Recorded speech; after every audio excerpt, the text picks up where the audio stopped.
Welcome back to the table, everybody. We're still on a boat. Not your boat. Well, sometimes your boat, but mostly on another boat.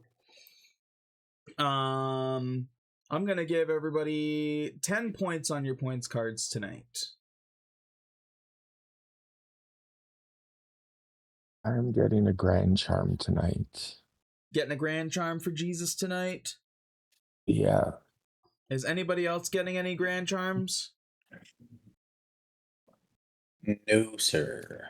You're tempting me, ma'am. My foundry is still loading, so I don't know yet. Okay. So tempting.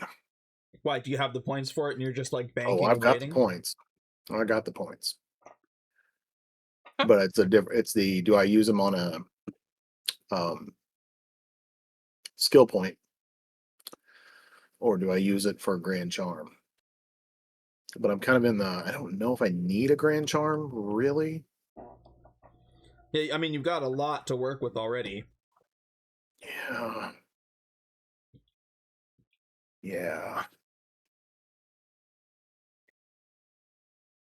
Has that grand charm for one-handing heavy weapons thing been doled out in this campaign yet? Titan grip? Maybe. It's the one I think that my character on Sunday has. Because that would be tempting. According to this, somebody has Titan grip. Is it? Oh, it might be Valerith. Maybe. I mean, I'm gonna look quite dashing with a great sword in one hand. For some strange Was reason, I it- think because you got that great sword, I thought you had it, or I thought you got it right after that, maybe. Nah, I had it since the beginning, actually. Oh, okay. I just never Wow. had no reason to use it. Yeah. As the bow wielder, it's not like you can one-hand a bow. You can re-roll those. True. Right? Like 50 points. For 50 points you can. Yeah, if you decide you have a grand charm that doesn't really fit, and you want to re-roll it, you can re-roll it for 50 points. I'm just waiting for the level up. Because that sword is going to be put to great use once I level up. That's a good reason to hold on to it. Y'all, I need help making a decision. I have 105 points. Do I get a skill point? I'm currently working in the acrobatics skill tree, and my next one is slippery. I can use a bonus action and spend all of your movement to automatically escape from being grappled, which sounds pretty cool. Or should I get a grand charm? Either way, I'm also going to get one tiny charm for the extra 5 points, so that they're not lonely on my points card all alone with no other points there. How many grand charms do you have? Several. A lot. So many. Do you have any grand charms that you don't really use? That's a good question. Would this be an opportunity to do a reroll if you have one that you want to opt out of? Probably. There are so many of them that I don't even use most of them usually. Like, I have the grand charm of Primal Roar. I'm just realizing now for the first time. I didn't know I had that. As an action, I can unleash a roar. Creatures within 30 feet must make a wisdom save or be frightened for 1 minute. Once per long rest. It doesn't seem very Nerissa-like. It's definitely not very thief-like, that's for sure. No. It's weird. Why is that not? Oh, there it is. Like, why is it not? I definitely use my grand charm of speed a lot, though. Right on. Well, okay. Jesus knows he wants a grand charm, so I'll roll his first. Well, I went with a skill point.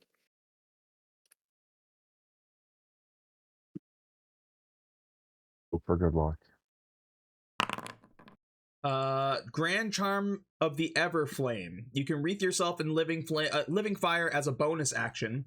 For 1 minute, creatures that hit you take 2d6 fire damage. Oh boy. You know, you just need to stop faking the funk and multi-class into a warrior-related class, and then just start waylaying people.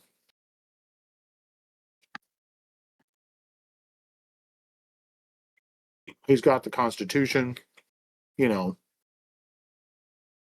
all those fun hit points. Yeah, that's true. You said it's 50 to reroll a Grand Charm? That is correct. Can I reroll 2 of my Grand Charms? Sure. Cool. I want to reroll that Roar one. Yeah, hold on 1 second, because what I'll do is I will throw them back into the pool after you roll your new one. So don't delete them just yet. Imagine spending 50 points to get the same charm you were trying to get rid of. I think that happened to Jodo once, and that's why we do it after now. That's smart. Yeah, go ahead. Well, I will roll your first Grand Charm because you're getting rid of 2 of them. Yeah, getting rid of Primal Roar. So hold on, I'll roll the 2 new ones. It's Voidclad and Desert King. And then I will go back in, and you're getting rid of Primal Roar.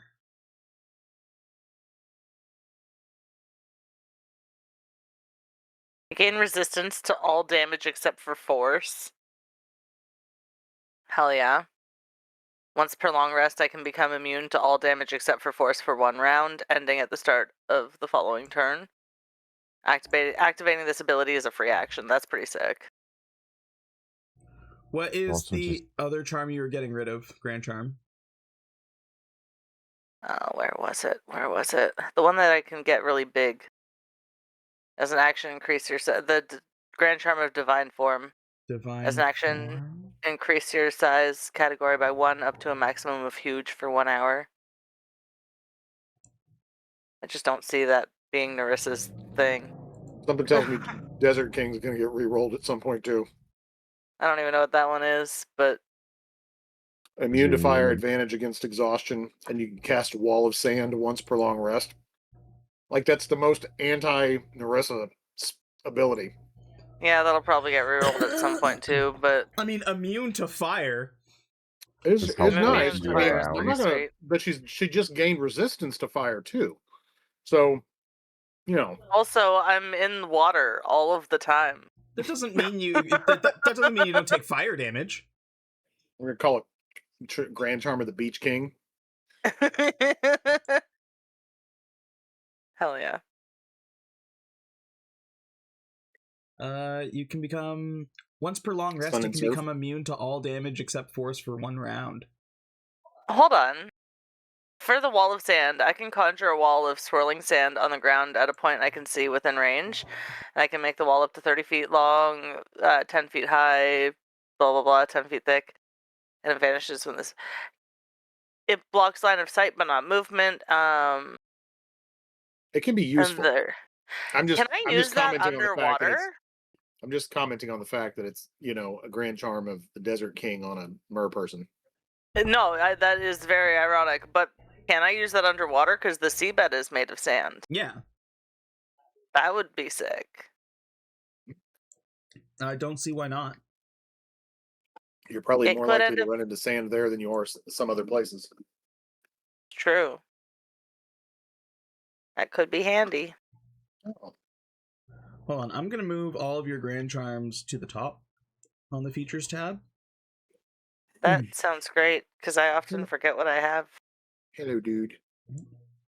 Oh, cute Huh? little slime. It's my dude. It's a good dude. He's squishy. Ow. Stop. That's not a bad use of 100. Spinning some different Grand Charms.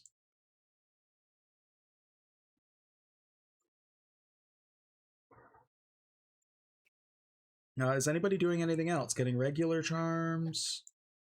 I bought a skill point, just so you know. You bought a skill I point. invested in the persuasion skill tree, Ooh. and I got Good one. following suit. And following suit, when you first perform an activity as a demonstration, you have advantage on persuasion checks to convince others to do the same. But the reason why I got it is because I want the next one. Do as I do. Once per long rest after you perform an action, as a bonus action, you can select a number of creatures equal to your charisma modifier within 30 feet of you. If any of them perform the same action on their subsequent turn, such as attacking the same enemy or performing the same skill check, they can add a d4 to their roll. That's awesome. That is really sick. Team up bonuses. Yeah. I would like team up to use. bonuses. Yeah, that's awesome. I would like to also use my last 5 points to get a mini charm.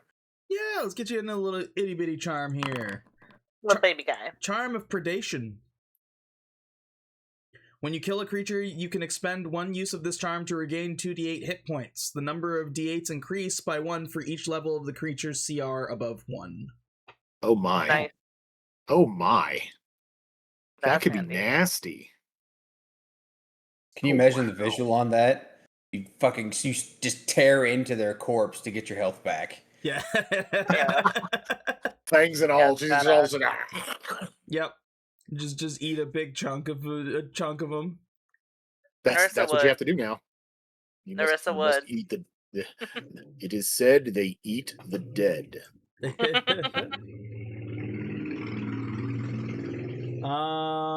Last we left our heroes, we had opened with Nerissa, Iris, and the Ocean Displacer going for a swim to search for some new artifacts and get more friendly with the Ocean Displacer. I can't remember, I did skip through a little bit, so I can't remember if you actually named it. No, you still haven't named it yet.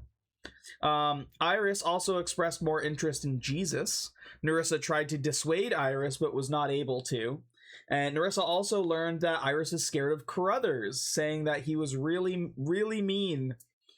Iris also went and found a cursed item for Jesus. Back on the Lantern Chain Cache, Brunk, Jesus, and Valerith, along with Scam, returned from their fishing trip. Reuniting with Nerissa, Iris gave Jesus some new mushrooms, as well as the cursed item, a mysterious gem called an elemental grimoire. Brunk, a little upset due to some confusion around mermism, went back to the ship to work on his special wedding stew for That's Wedding. Without doing research into it, Jesus went ahead and attuned with the elemental grimoire, with the gem fusing into the palm of his hand. Brunk filled in Nerissa on what happened with Jenny Greenteeth, and Nerissa helped Brunk with the stew. Nerissa asked Adelaide for help with getting something to get the Displacer to a point where it can be on land with her. And Adelaide made a conduit that might work out of some junk. And she had just advised that Nerissa would need to find a way to channel a perpetual bubble spell or something through it. But this conduit would allow that to happen.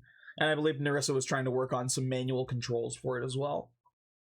Brunk discussed That's future with him, where That was very adamant that no matter what happens, he is staying by Brunk's side.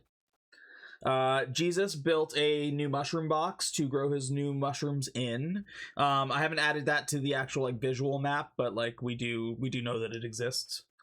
And Captain Halvik offered to officiate things for the wedding, bringing up the conversation Brunk and he had before Brunk had sold his memory to Jenny, causing a bit of confusion for Brunk. And that is kind of where we left off. Everybody was kind of just hanging out and having a little bit of discussion. Valerith, you were off on the slippery sea serpent. What was Valerith doing while they were kind of having their conversations? More coaching with Balthazar with trying to get these damn woodworker dolls to function. A little more practice. See where his limits are. I think we explored right now, because Balthazar is just the regular small slime size, he can wedge his way in and kind of control an arm or control the head, but he can't fill it enough to control the whole body. Yes. Just trying to get him comfortable using it. Okay. If Nerissa knew that that was something you were up to, I feel like she would volunteer Reginald to help out as well if you wanted to see if having 2 slimes in one Oh, of the look, things helped. we're making Voltron. I think we have enough slimes. We're making Voltron. So Reginald could be in there helping as well, my slime. As long as they can talk to each other. I'm pretty sure they can communicate with each other. They're all friends. So are you trying to train all the slimes, or are you just trying to train Balthazar right now? Because you, unless anybody protests, you would have access to. Yeah, if no one protests, then I would like to see if we can coordinate at least one of the dolls to semi-function, and see what the limitations are at that point. Okay. Yes. Yes. Yes. Yes. Yes.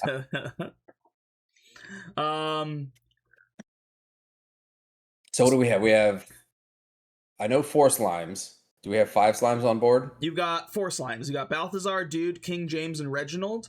And you also have Pest. Even though Pest isn't in a slime form, Pest can spread himself just like the slimes can. And what I'll ask from you, Valerith, is an animal handling check. Okay.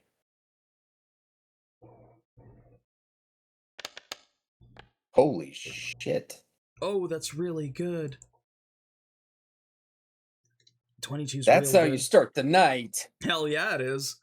Valerith, you already, like, Balthazar had a pretty good handle on being able to control certain sections, and in no time it's able to give that information to the other slimes.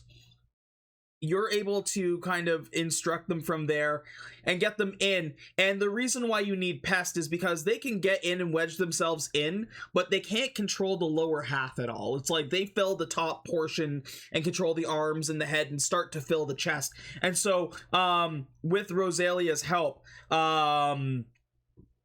Pest kind of like takes up the last space and kind of pushes the other slimes in that spot and helps them to control the legs. Now, the only issue that you're having right now is it's kind of like Quap, where all of them are trying to do something different. Or I'll say like there's two slimes in like one in each arm, one in each like leg kind of slot where they would go. And the shadow pup is in the middle, kind of controlling everything else. And yeah, it's kind of like Quap. Like they're having a little bit of trouble coordinating. So it's very exaggerated movements right now, like one leg going like way too far and like them like kind of like lurching, like both arms just kind of like noodling real weird because they don't really know what to do with them right now. But like all together they are like functionally moving around this doll, this wooden doll. This is fantastic. It's like a big wooden baby that hasn't figured out how to use its limbs yet. Exactly. It just takes practice. Mm-hmm. And God knows there's enough of us on this boat that can teach athletics and acrobatics to get some of those fine motor control, get that coordination. It just needs some tummy time. Exactly.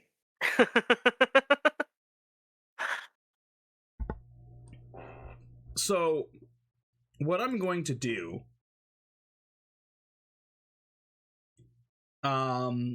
one of my things for this session is going to be that I need to make an NPC that is the doll for them to be able to occupy.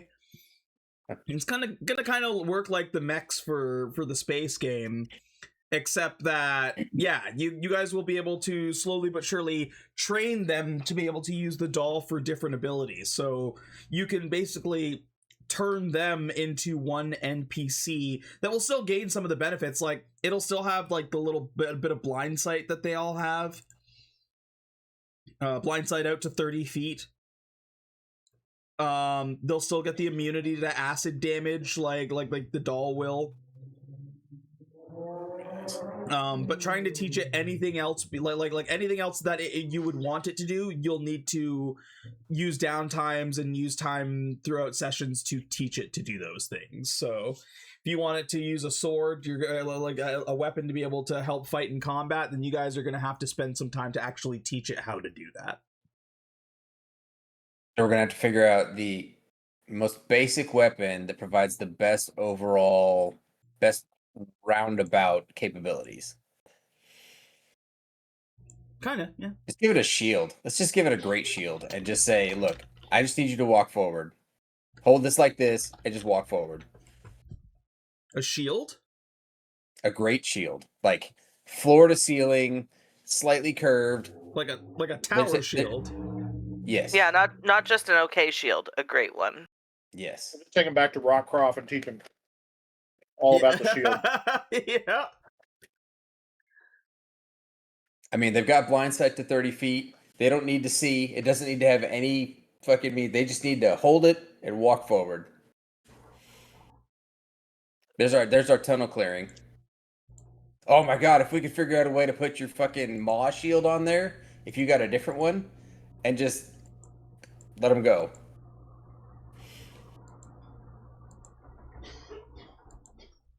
That would be the one time in the game I roll a 20 every time, and it'd be completely worth it. Yeah. That would be sick. Yeah, I would take a 1 on every one of my other attacks just for that. Okay, I will remember to work on the wooden clone doll. Yeah, honestly, I'm leaning towards shield use, and that's probably going to be the most beneficial that they could be for any kind of combat related thing.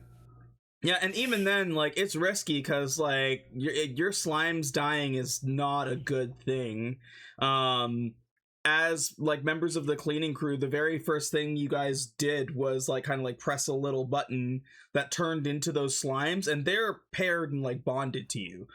It's not like a situation where, like you don't die if they die, but if they die, like, good things don't happen, you know what I mean? Hey, we've got a lot of downtime. The ocean is big. We're going to teach them so much stuff.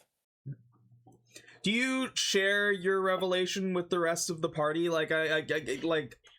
If everybody is back, yeah, because I had to borrow their slimes. Yeah, and so if everybody, Brunk and Nerissa were on the ship working on the stew.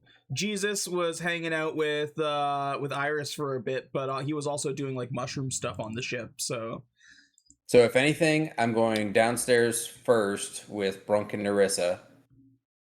Because I'm assuming I was doing this up on the deck where it was a little more open. And we're going to practice walking down the stairs and see how that works. That's going to be entertaining. It's not great. It's not great. They get like 2 really good steps. Because, like, again, to get to the lower portion on the ship, it's not stairs. It's like kind of like a net ladder. So it gets like 2 good steps before it starts to wobble and just like falls onto the ground.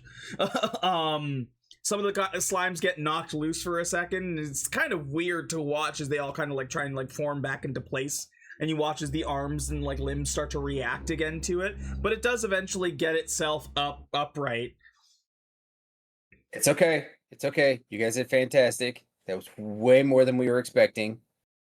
Let's go say hi to Brunk and Nerissa. They're gonna freak the fuck out with this. This is great. Slow and steady. Slow and steady. Hey guys. Brunk and Nerissa, like if Brunk was in the it was working on soup, that would be in like the kitchen area. So you actually have to get the wooden doll down 2 flights. It happens both times. I mean, if need be, I'll just let them relax and I can just take the thing back upstairs. Nerissa and Brunk, you hear like a loud thud. What was that? It's okay. We're okay. Everybody's okay. But you guys should come out here because this is completely worth it. Nerissa will go investigate.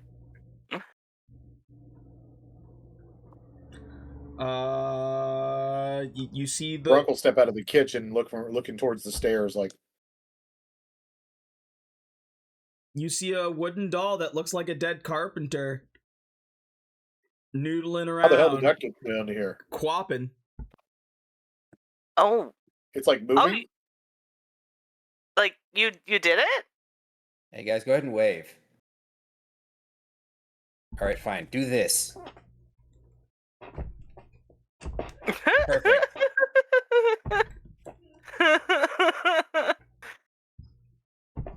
That's deeply unsettling.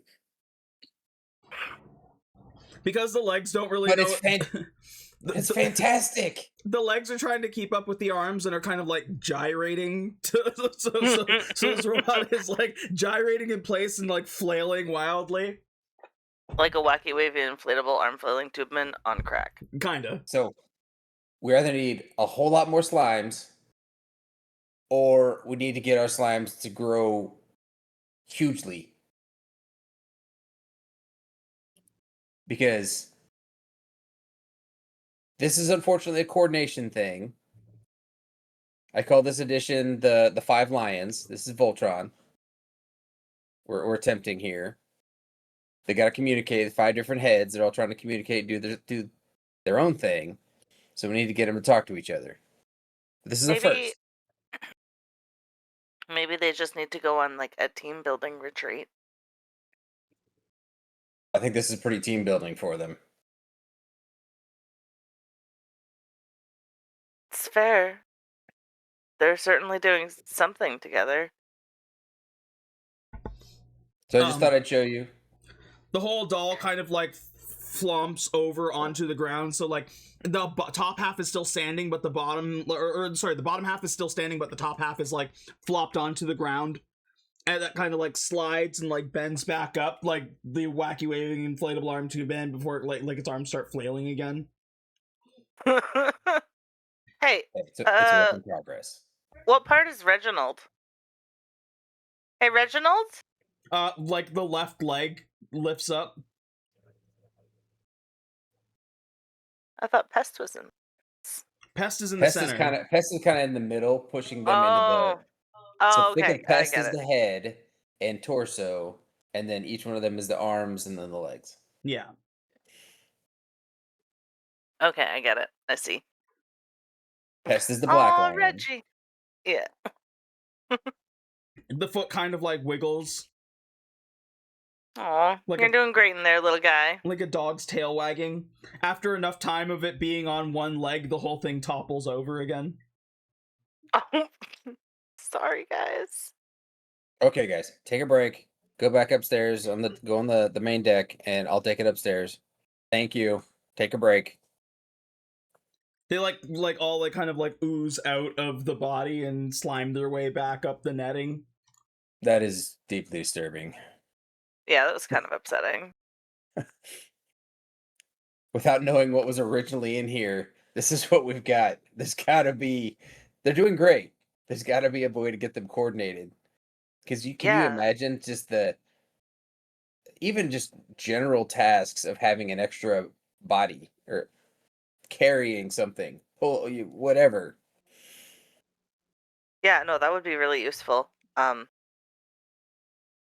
Hopefully they can work together, and that, like, great job training them, Valerith. Yeah, I not was- expecting slimes to fall under an animal category, but it worked. Yeah, Need to figure out better treats, but maybe that's the trick. Ooh, what if do the slimes like that's bread? Oh yeah. What if we used that's bread to train them?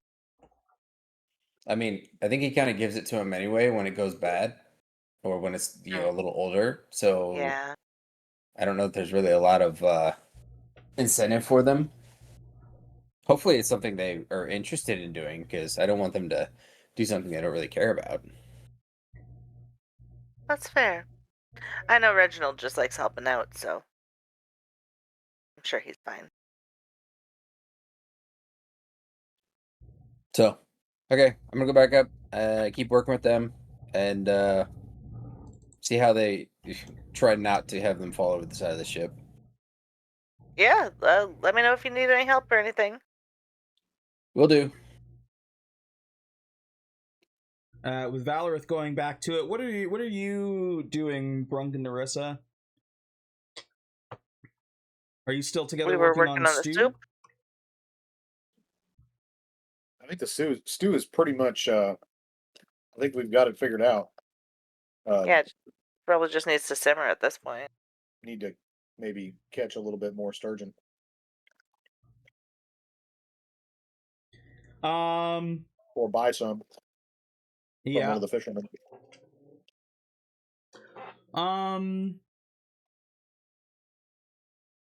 Yeah, because like the stew that you made this time, is it just like the test stew? And then you'll make the actual one. That hasn't really said anything, and even Scam, like, I guess, are you planning to have the wedding soon? I don't We think talked about doing it before we departed from here. Oh yeah, because you wanted Halvik to be like an officiant. Yes. Though he Yeah, will that was the plan. he will be able to do that anytime. Because you'll have access to this vessel no matter where it lands. That's up to you. Like I think like that is that would probably be game for any time. So if you guys wanted to do it beforehand, you absolutely can. Okay. Well, do Guess I can go- that and Scam want to do it soon? Like, are they rushing into things? That and Scam give off the impression of it's it's a weird way to describe it, but it kind of feels like one of those like 90-day fiance situations. Like it's two random people from very different worlds. It doesn't make sense at all, and even especially for that, who is like a goblin used to goblin culture, like it's very confusing. I don't think they understand the gravity of what marriage means in the context of what is happening. Scam's crazy, to put it lightly. So whether he is ever in his right mind, who knows? So like, I mean, they like that Scam hasn't left that side really. They have spent most of that time together, but like all you really know is that Scam likes that's bread and proposed on Jesus's recommendation.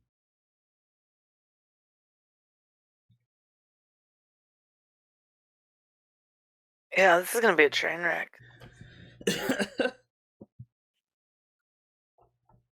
Weren't you involved in this too? Somebody encouraging Jesus to do what he did. I swear to God, I seem to remember that. You talking Anyway. Who are you talking to, Nerissa? I'm talking to Nerissa. Pretty I sure didn't Nerissa was the him. devil on Jesus's shoulder, encouraging Jesus to encourage Scam to do it. But maybe I'm misremembering. Not at all. That was a Jesus idea through and through.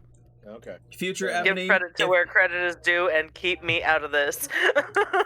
Future Ebony, if you go back and start editing these episodes and Nerissa was in fact egging on Jesus, can you put the clip right here? I really don't think I did. An overlay on the screen. She's totally lying. Yeah. Lies. Yeah, that's fair. I could see that being the case. But, like, I don't remember doing that. I'm pretty sure that was just a Jesus idea. I could be wrong. But I would actually take this opportunity to go find Scam and talk to him. And I'm talking to him from a perspective, again, I'm talking to him from a perspective of, you guys are, you have proposed to that, and I've kind of been working on a meal, a stew, for that occasion. And I've had a conversation with That about this. So I really have to ask, is this something you're serious about doing? Well, Do yes. you want to do this soon? I'll marry that whenever. Okay. I just wanted to make sure that, everybody's... like I said, I asked Dad about this, and Dad has assured me that this is what he wants to do, and has also assured me that he wishes to remain on the ship and remain with me as we proceed south towards Rovane and whatever destiny awaits us. Brunk. A mere few days ago, I was trapped in a strange dungeon, scared of monsters and living in my own excrement.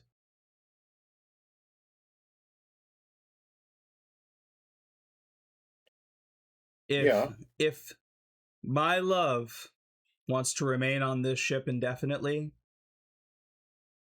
then I would have no choice but to be by his side. And given the situation I've been in for the last century, seems like a pretty good deal, don't you think? Wait, is this kind of him robbing the cradle? I mean, that is what, like 10 years old? This man is like 130. That's a weird conversation to bring up. That is a very weird conversation. Like, I hope there's no book talkers watching us that are going to get creepy and weird about this. That is 35 years old. It's only 100. That's much better. So that is apparently older than me. So Okay, but he's older than Brunk. So how old do goblins usually live to be? Like 60? Okay, so he's like midlife. Yeah. Okay. Like if they live to be like elves, I'd be like, so he's a baby. So realistically, it is kind of hard to gauge a goblin's life expectancy because they're usually the most hunted creature in any setting. Like goblins, like when you think about any kind of classic Dungeons and Dragons, anything like that, like the goblin is always the first enemy that you come across normally. Like it's the weenie. Like goblin camps are usually the easy setup for like a first adventure. Yeah. So it's hard. The world is very goblist. Yeah, it's hard to document a life expectancy, and our world here has the benefit of being a world where some goblins like goblins are at least in Rudalius are easily defined as good or evil for the most part. Like there are good goblins, but like more often than not they on their own are antagonistic towards others, especially humans. But especially like in Mercana, it was kind of like the cornerstone of bridging that gap and starting to get goblin clans to switch over and be like, well, you like to fight, but like you guys could go into these mines and go hunt and get this treasure. You keep all the shinies and all of this stuff that is useful to us. We would pay you shiny coins, or we'll give you whatever you want. We'll make sure you're fed. We'll send protection into the tunnels, like if you need it. Like if you want to live close, great. If not, like we're happy to work with you. Like there was, and it wasn't an old thing. Like this is a more recent thing. Oh, paused while Spotify wasn't playing. Spotify wasn't playing at all. But yeah, so like even in like this world, it is a newer concept that goblins can be friends. And this kind of relationship is even rarer, where like a goblin goes off and like goes and hangs with humans. It is much rarer still. But yeah, so they could live hundreds of years. It's hard to really like document it properly, but the average life expectancy of a goblin that hasn't been like slain in its younger years is around 60. Okay. So yeah, he's midlife. Oh, are we sure this wedding isn't a midlife crisis?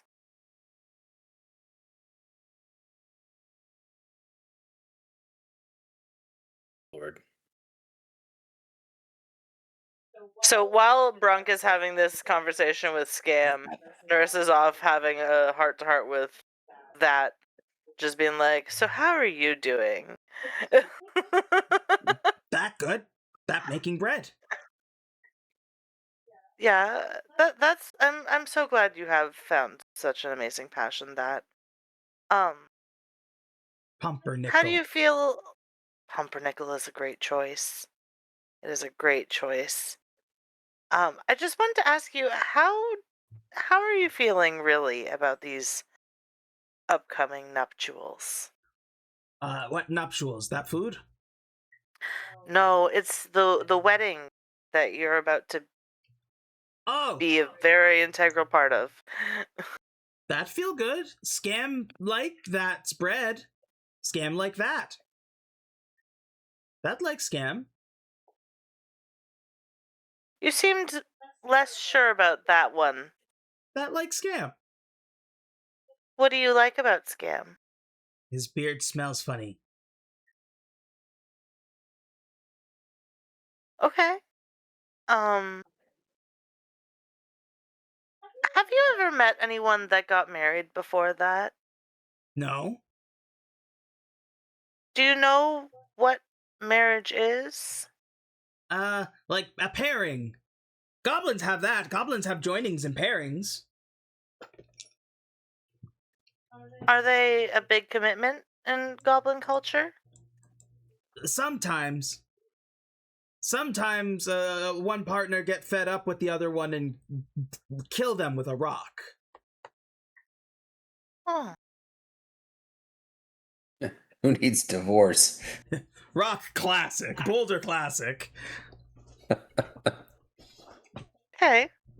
Well, at least that's goblin culture and not Scam's culture. That once hear of one goblin gets sick of other goblin, lead them into den of wolves. But this just keeps getting better. Now, if you ever got sick of Scam,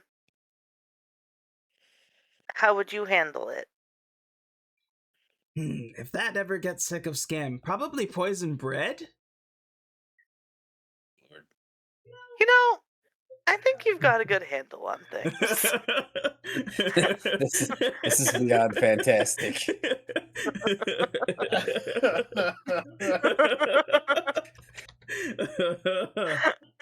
Oh dear Lord, Oh man. Grogu's gonna be okay. Yeah. Yeah, I think you've got a good handle on things.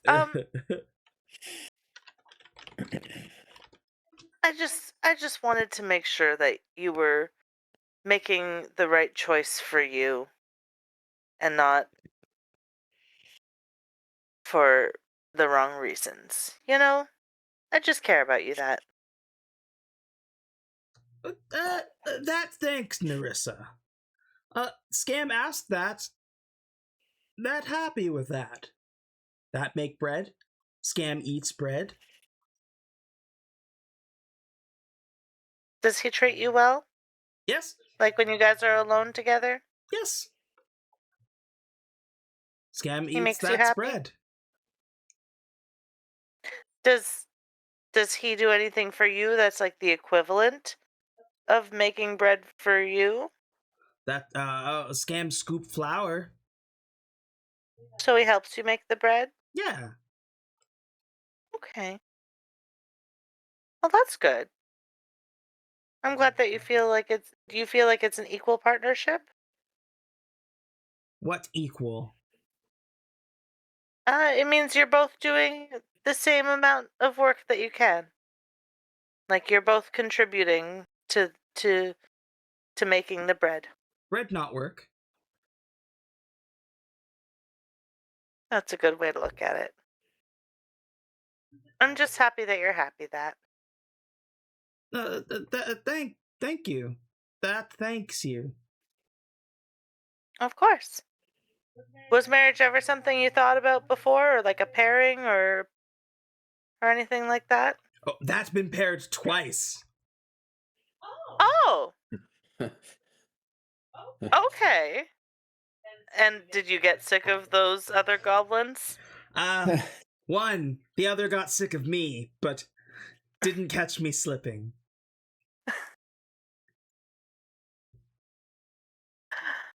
Well, I'm proud of you that.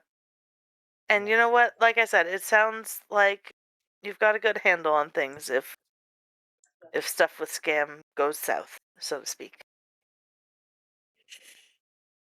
That just kind of like nods as he's like shoving the pumpernickel bread like closer to your mouth, like as in like eat. Nerissa is gonna take it in her hand and be like, "You didn't poison this loaf, right?" No.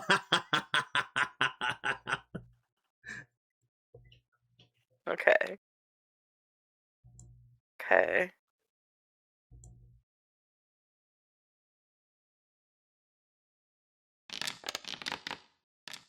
Oh. No, the bread's fine. Excellent. Nerissa will happily eat it because she loves that spread. You and that aren't married. You got nothing to worry That's about. true. That's very true. Jesus. Excellent. Jesus, what are you doing while they're talking to the newlyweds or to the to-be-weds? Soon to be newly. I guess I'm still hanging out with Iris, so I'm just gonna go off my hand and be like, "Hey, look, I'm not sure what this does yet, but it attached right to me." It's like, oh, I thought you used it, or it's one with you. I thought you were a collector.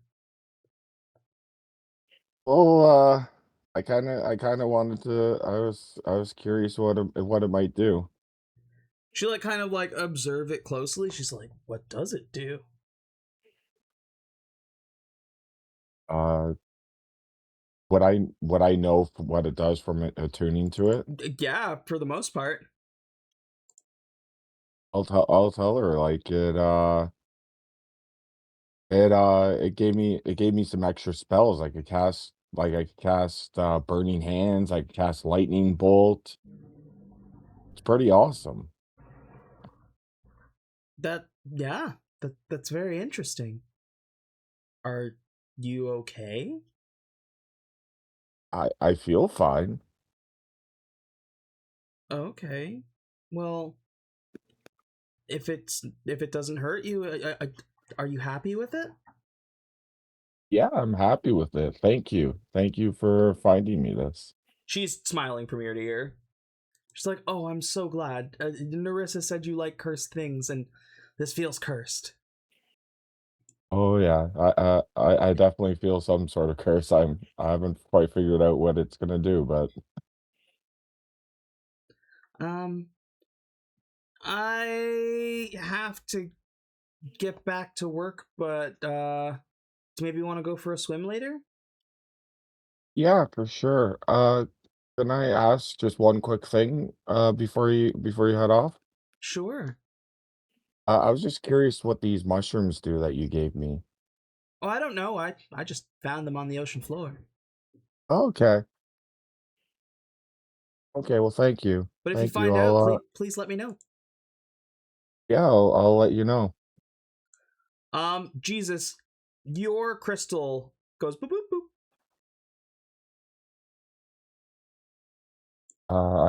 I answer my crystal. You receive a message from Bill Oh, that just says, "Oh, hey, we're back in the plane. Went on a crazy field trip. we went to Tremala, but everybody was stone. So we're going to Mercana to check that out. Did you, I know that's your neighborhood. Did you want to get together for a drink?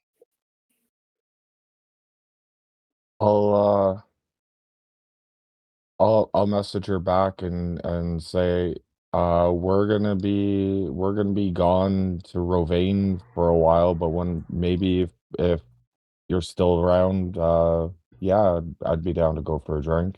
Iris looks at you as you're like kind of tapping away on your crystal. She's like, "Oh, what's that?" Oh, this is the communication crystal that we're gonna try to get your ship connected to. Oh, wonderful. Yeah, So I spoke. somebody's talking to you right now? Yeah, just a friend from just a friend that I met on where did we meet? In Tremala? Oh. What's his name? Her name's Bill. Her name's Bill. So this is like a girlfriend? And her voice kind of cracks up a little bit. No, it's not a girlfriend. We went out for a drink, but it didn't go much further than that. It didn't go any further than that, I should say. Oh. Oh. I see. Okay. Well, I hope Bill is doing well, and I guess I'll see you later. Yeah, I'll see you later. Give me an insight check. Oh no.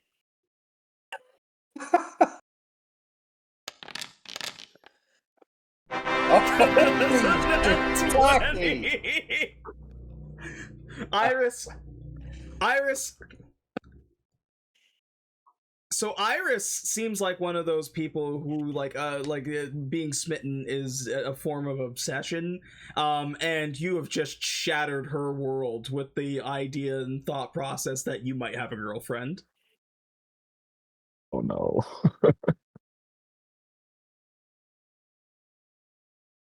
uh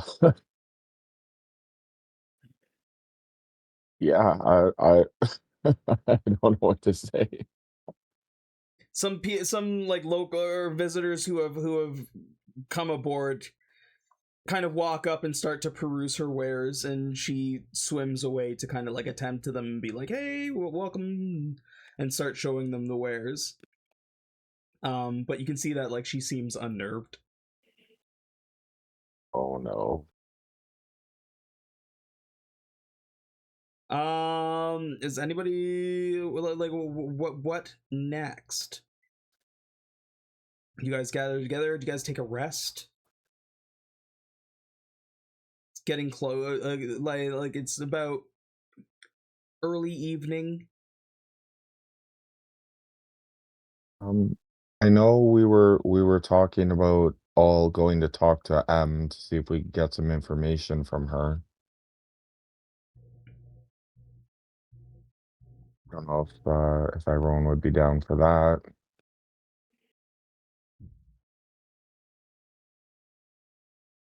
Ellie's muted, but I think she said something. I did indeed say something. I was like, oh yeah, the information broker, because I had completely forgotten. Yeah, we might be able to get some useful information about Rovane. Mm-hmm.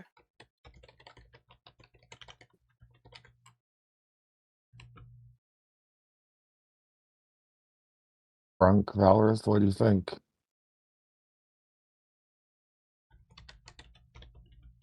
Yes. Especially if we're are we leaving in the I'm assuming we're leaving here in the next couple of days to get down there. We've kind of dilly-dallied a lot.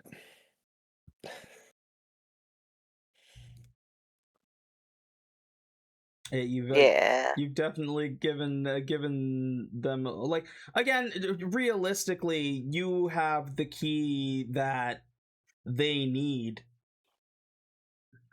But that doesn't mean they're not doing stuff in the background. Yeah. So we want to get back to that as soon as possible. I mean, we can't let them get too prepared for us. We want to win, but, you know, we don't want to make it look like we didn't at least try.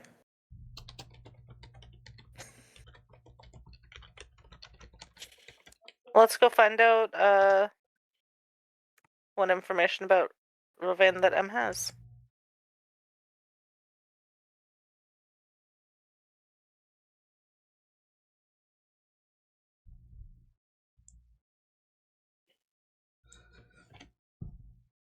You gather as a group and head to the center of the ship, which appears to be just like a stone platform that is connecting the two like central ships. And see that like there's nobody here right now. Em appears to be like cleaning a cup, and as you walk up, she's like, "Oh yes, the cleaning crew, right?" Mm-hmm. I was talking with Rosalia before, and she has good things to say about all of you.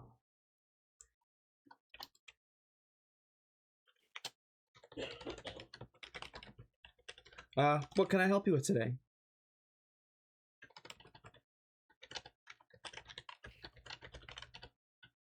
Where is everybody? I was just wondering if you knew anything about Rovain. I know a little bit about everything, and if I don't, I can find out.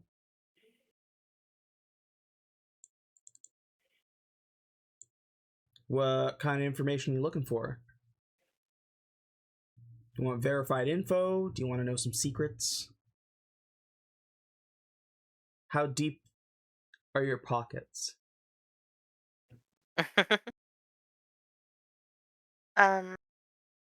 How much was it for verified information again? 250 gold pieces.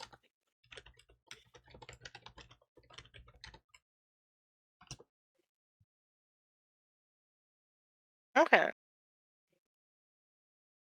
I can spend that. I've got more than that.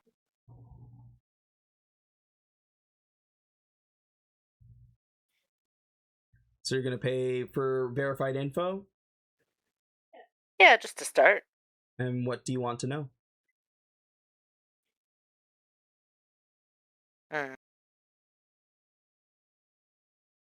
did not think that far ahead.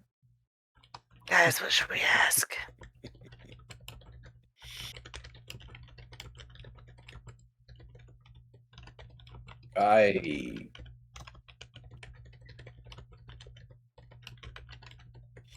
That's a fantastic question.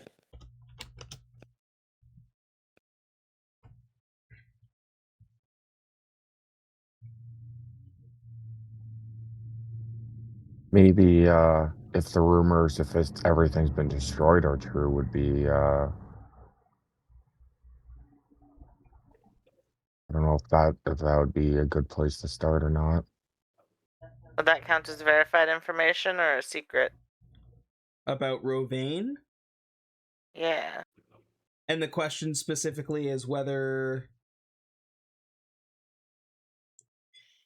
whether everything was actually destroyed or not? Mm-hmm. That's what the rumors are, right?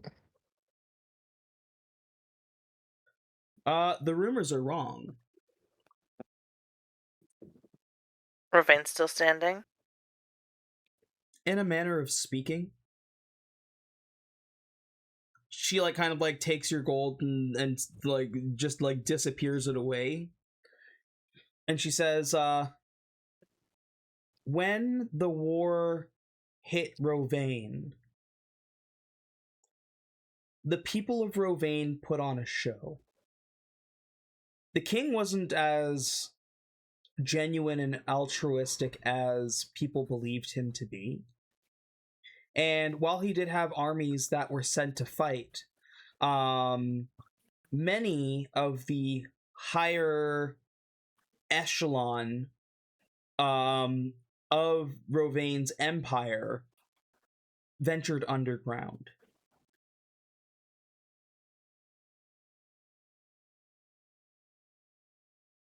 Do you know if there's any prominent figures that would be good to know about still underground? That's where my information falters. I know that there's probably people living down there. Nobody's talked to them for 100 years. Free tidbit I'll give you on that, though. The Rovanians set up a defense mechanism in the center of the city. The central tower that was once the castle went down 100 floors. And beneath that 100 floors is basically like a vault, a large-scale bunker that was about the size, like it takes up most of the continent underneath it. That's their refuge. That's their stronghold. That's where they disappeared to. Now, what's transpired in those 100 years? 100 floors beneath the ground? I believe so.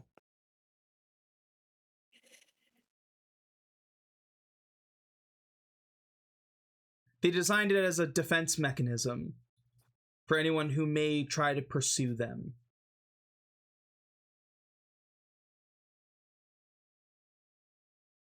Rumors say that the key to enter is a crown, one of the king's old crowns.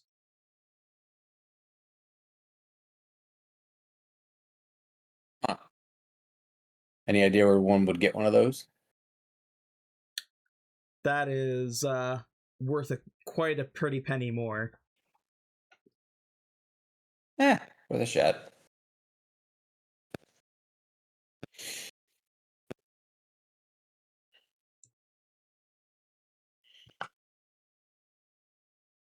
Don't we have a couple of crowns?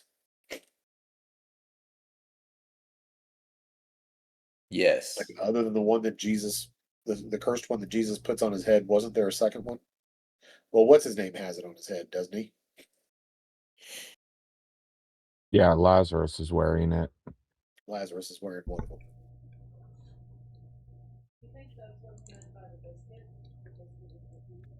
We show her those crowns and say, "Hey, it's not one of these, right?" Nerissa, you're muted.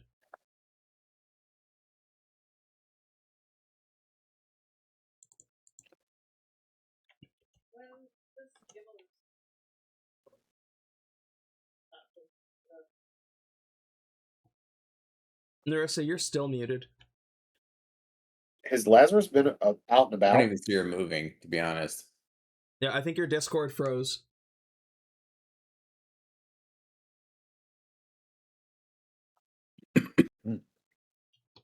I don't even know if you can hear me.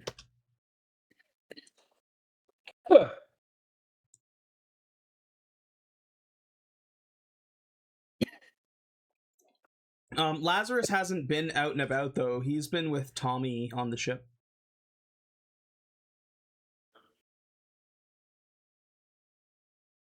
I will show M the crown I have, though, and see if that gets any sort of reaction. M's been pretty cool as a cucumber up to this point. You show her that crown, and she visibly cringes. Like, her body, you can, because she's masked up, but, like, you can see, like, her body, like, visibly, like, ugh. Oh, shit. She's like, I don't, please put that away. All right, I put it back into the bag of holding. Has Lazarus been out and about on the ship? No, Lazarus has been on the Serpent with Tommy. And he's been there the whole time? Yeah, he hasn't joined with everybody else. Can you tell us what the crown looked like? For a What it price. might have looked like? For a price. What would that price be? What's up? As I look at my money bag. She's gone. She might be restarting. She says that's a pretty dangerous truth. That would be 1,000 gold pieces. I'll have to think about that one. Because, like, I could pay it, but I almost want to drag Lazarus up here and put him in front of her real quick and be like, it's not this one, right?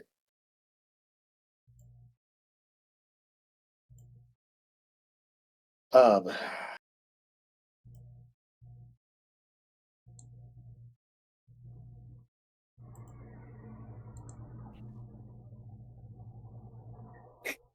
And we have a total of what, like 4 crowns between us?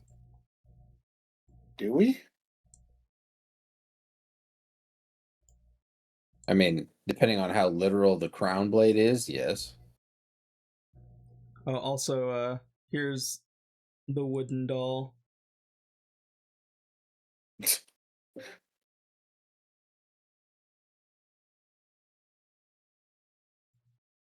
Man, if we could if we could get them trained to be like a monk, that would be fantastic. Put them in a gi. Get them some iron knuckles. Sorry about that, guys. My Discord decided to poop the bed, and That's I all right. restarted my computer. And it It seems pooped to on your fix it. computer. No, Welcome it back. pooped the bed. Let's see if it works. Oh, Where are you gonna sleep tonight? Somewhere that else. is the question.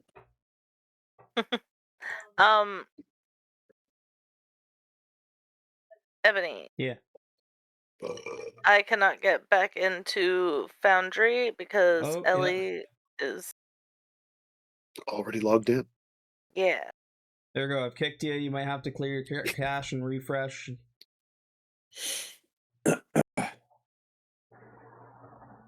How do I clear my cache again? On Google Chrome, if you click the 3 dots at the top right, you should see an option that says delete browsing data. And when you click on that, there will be an option to clear cached images. And then you'll select delete data. Do it for all time.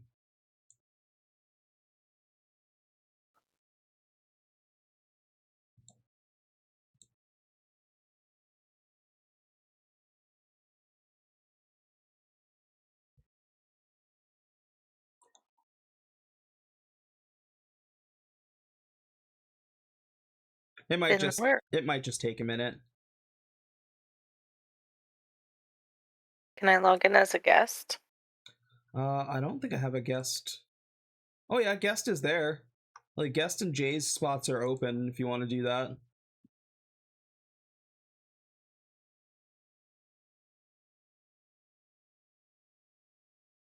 I am a guest.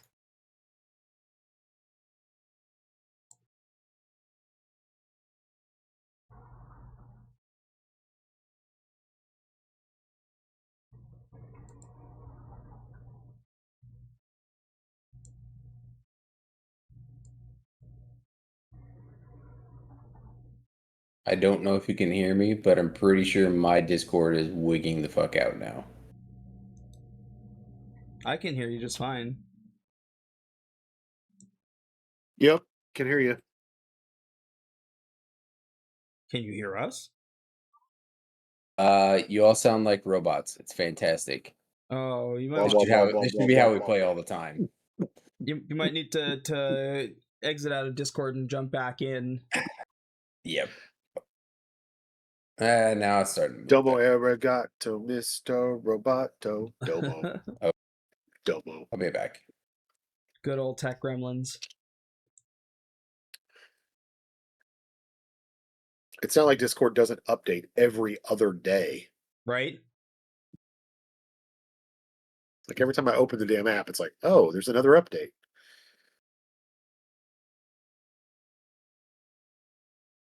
Domo. Domo.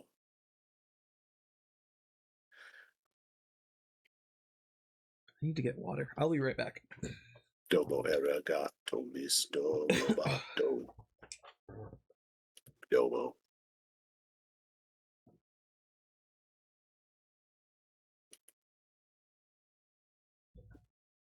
Boom, boom, boom, boom, boom, boom, boom, boom, boom, boom, boom, boom, boom.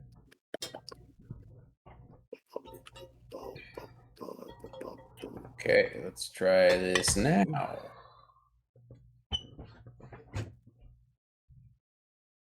Everything seems better at the moment.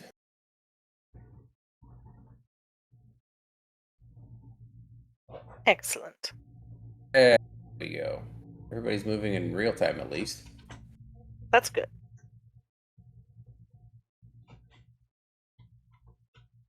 Yeah, our internet's been really weird today, especially with Discord.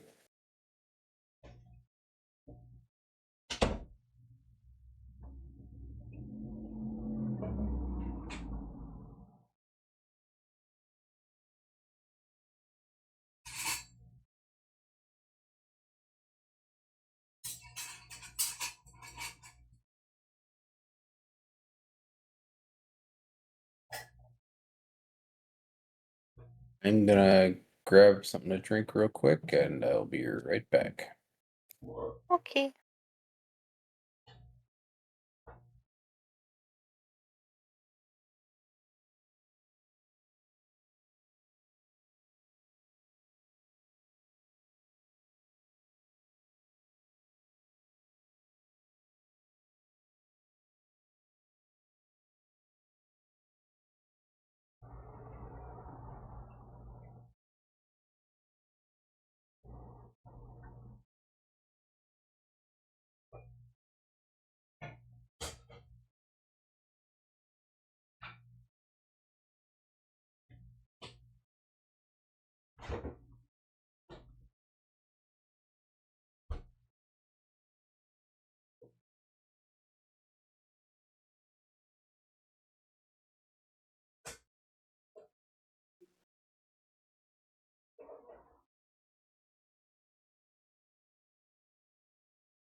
What crown did you show M that made her shudder? I overheard Ebony say that, but I was not in the chat at the time. The cursed crown that I wore for a while. Nice. Yeah.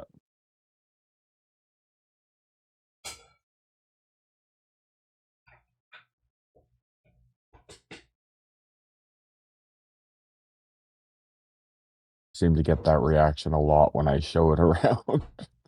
Yeah, I'm not surprised.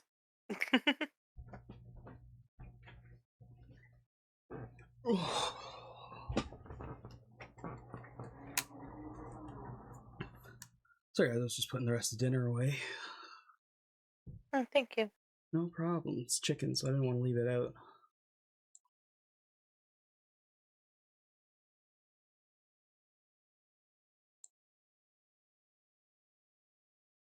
Wadjet still having Discord troubles?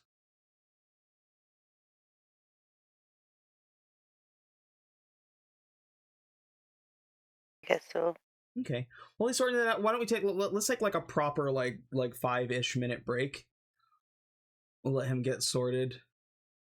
Okay. Go refill waters and stuff like that, and we'll come right back. Okay.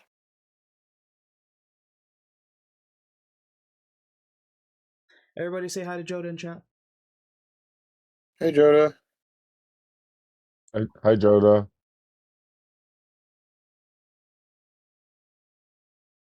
There we go. Delbo. Nope. Delbo. You're good. All right. I mean, I did come back, and everybody was frozen, so either you guys were really good at holding still, or it crashed again. Yeah. Delbo. Should be good now. We're just taking a quick break. Go ahead, refill your drink if you need to. Go to the bathroom real quick, and we'll be right back. Okay.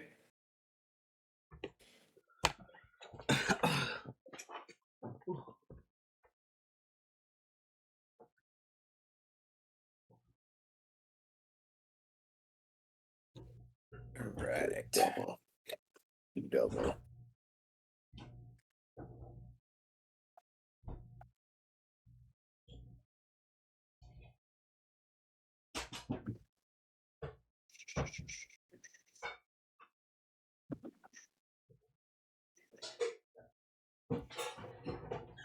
Okay.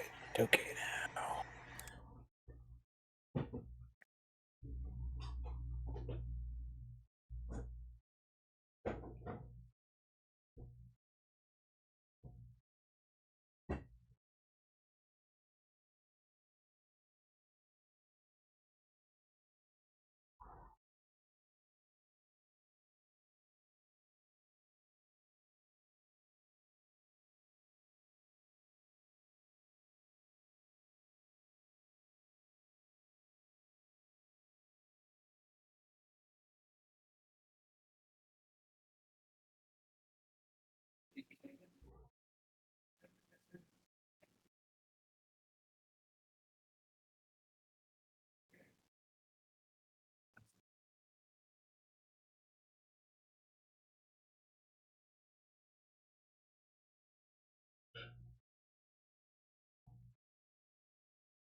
Apparently Spotify is choosing not to work.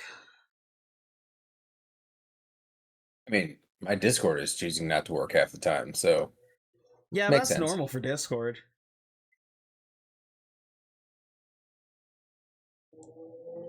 This is Discord working. Yeah.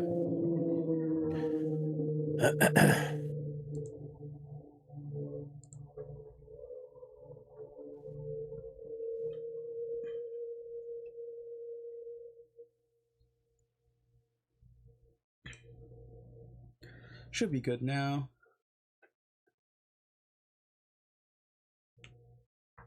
Oh.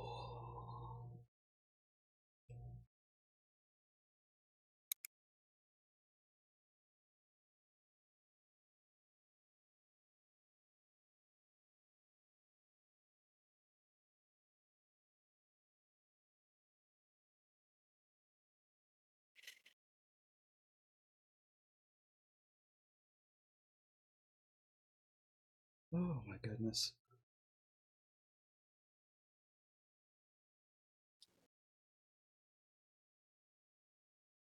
That a twisted tea. It's a Yep, great choice. half and half too. Ooh. Yeah, that the half lemonade kind of gets rid of that aftertaste of the hard liquor in there. Yeah. So, yeah, pretty fantastic. Yeah, they're pretty good. I haven't had the half and halves, I've just had the regular ones. Yeah, I haven't had the half and halves. I'm a huge fan of Arnold Palmer's, and when I saw that they had this, I was like, oh, it's tea with lemonade. Sorry, I have had one other than the original. I had the blue raspberry, Okay. the twisted tea extreme. Those are really good too. All right, those I haven't tried. Yeah, I they're always not like the bad. monster rehabs that are half tea, half lemonade. Oh yeah. Mhm. There's a Monster Aussie tea, and it is half lemonade and half whatever they do for Monster. Ooh. That was all I could get in Germany for Monsters. That wasn't the green Monster.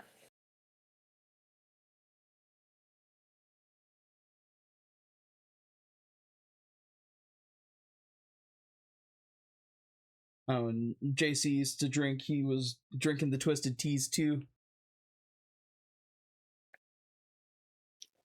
That's not a bad choice. I normally Yeah. do like 2 a night. I've had, I think, 4 since 5 o'clock.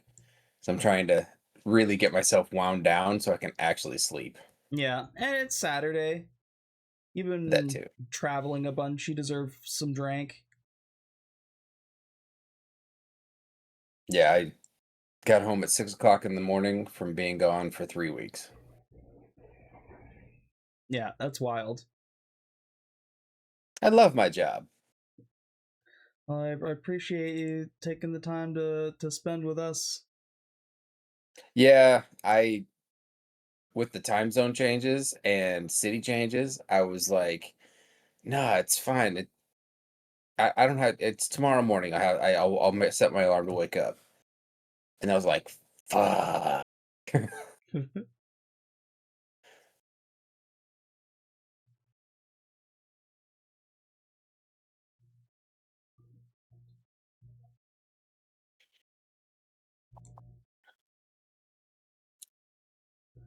I gotta give this wooden clone doll stats.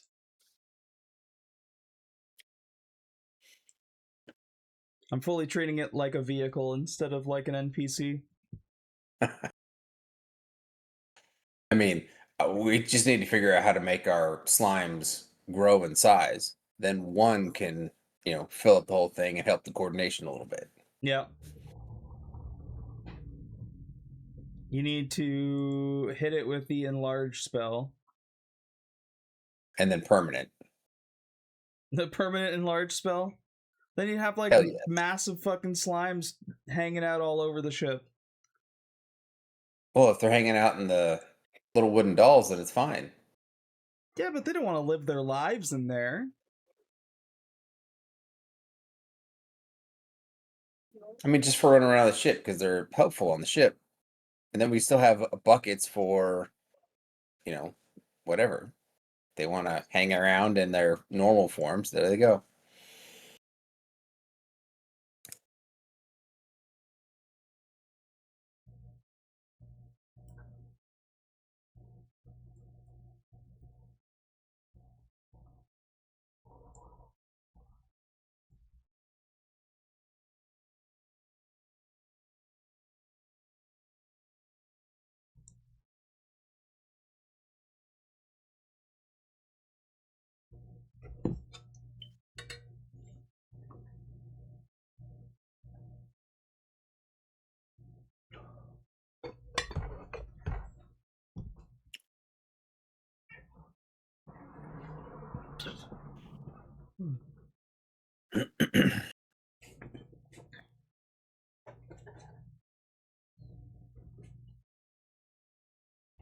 What are you doing? Excuse me.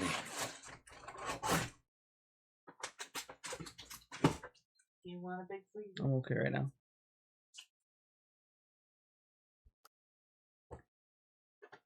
I'm getting back to get Okay.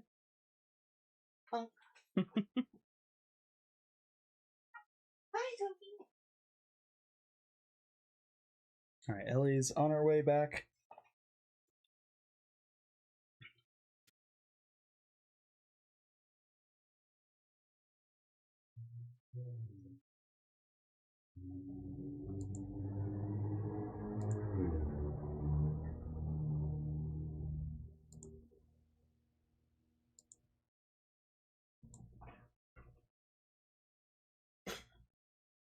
Here we go. So to recap, now that everybody's back, M had given information about the tower, the fact that like underneath is like 100 floors of like a defense mechanism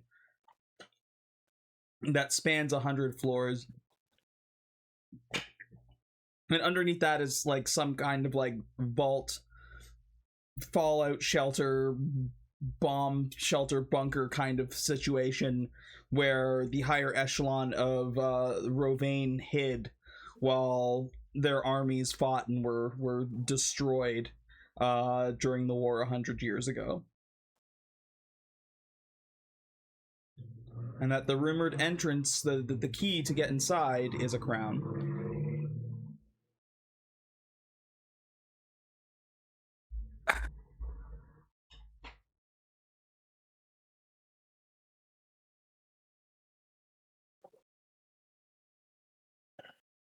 That now you go.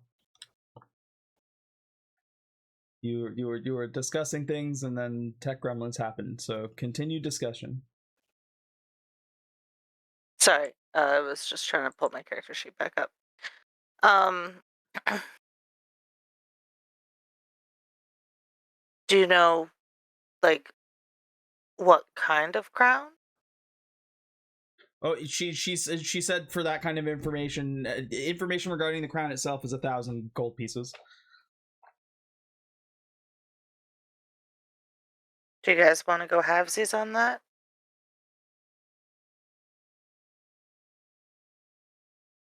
Yeah, I wouldn't mind. I wouldn't mind splitting half on that.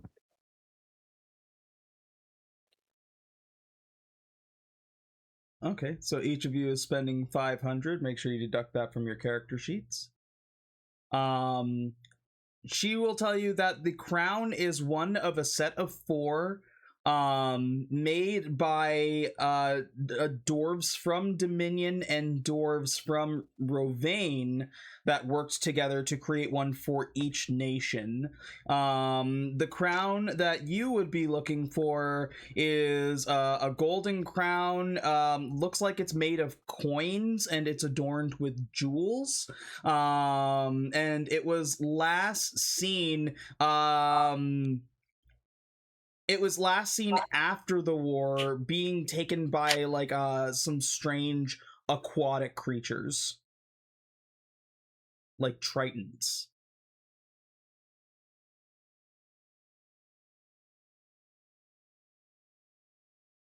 A crown being taken by some aquatic creatures. Yeah, like tritons, like traditional aquans, very close to mermaids. It's kind of like the cousin of mermaids. Okay. I'm not able to pull up my character sheet because I'm signed in as guest. So sign out as guest and sign back in as your character.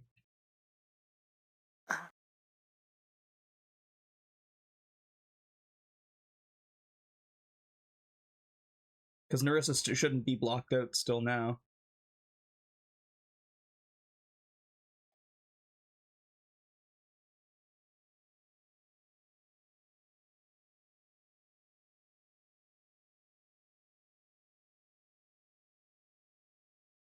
And did we lose Valerith?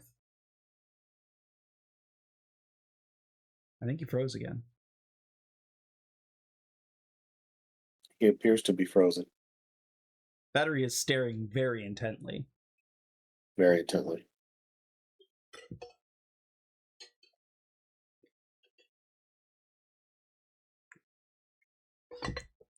The fact that he's also not in game makes me suspect that he probably like fully like had to restart his computer. Like fully crashed. Yeah.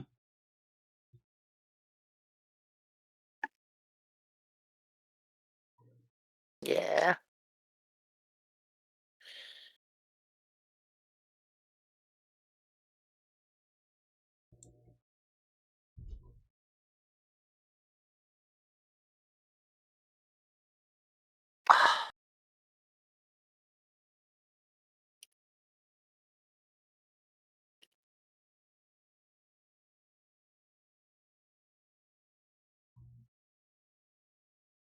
Ow.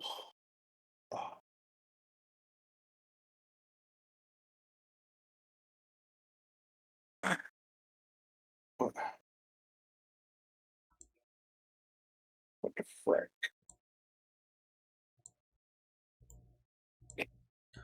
Hold on. Oh. We haven't seen this before. No, that you have. That's the crown that Lazarus is currently wearing.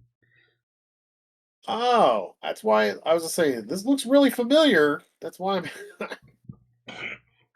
I'm That's the biscuit. That is the biscuit. okay. So we have the crown that we will need to access the vault. I was like, yeah, that looks really familiar. Okay.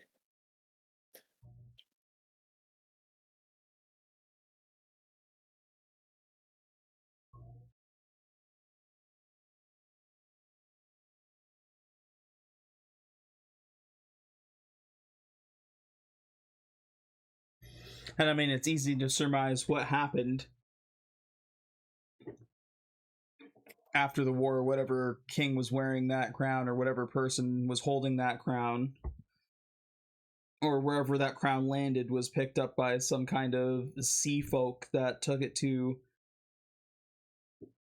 their place of worship.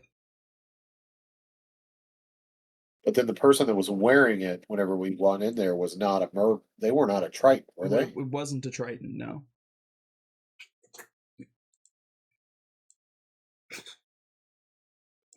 But you guys found your way in there. It stands to reason that other things could.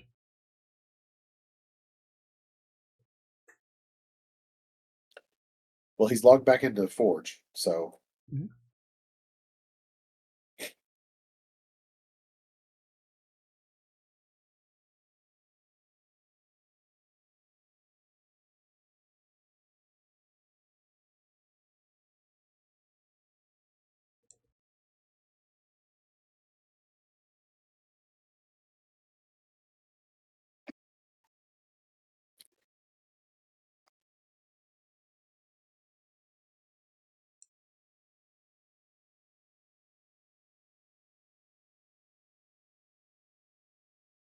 That vault's crazy. You guys missed so many fucking hard encounters in there. I guess we could go back.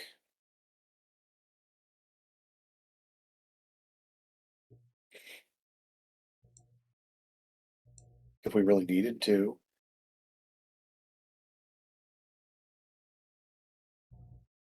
I could.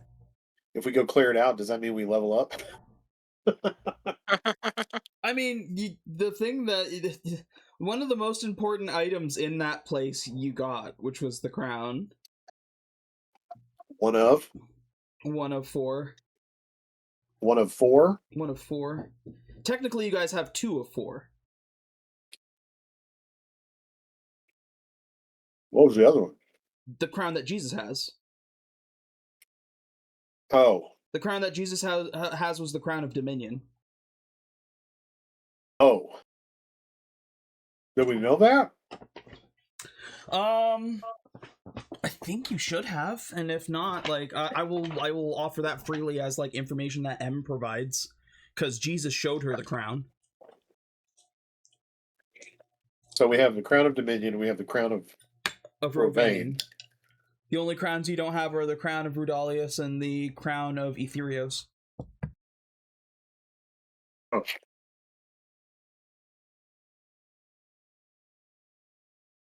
And the one crown, wherever that is. 1 crown. Yeah, the one crown to rule them all.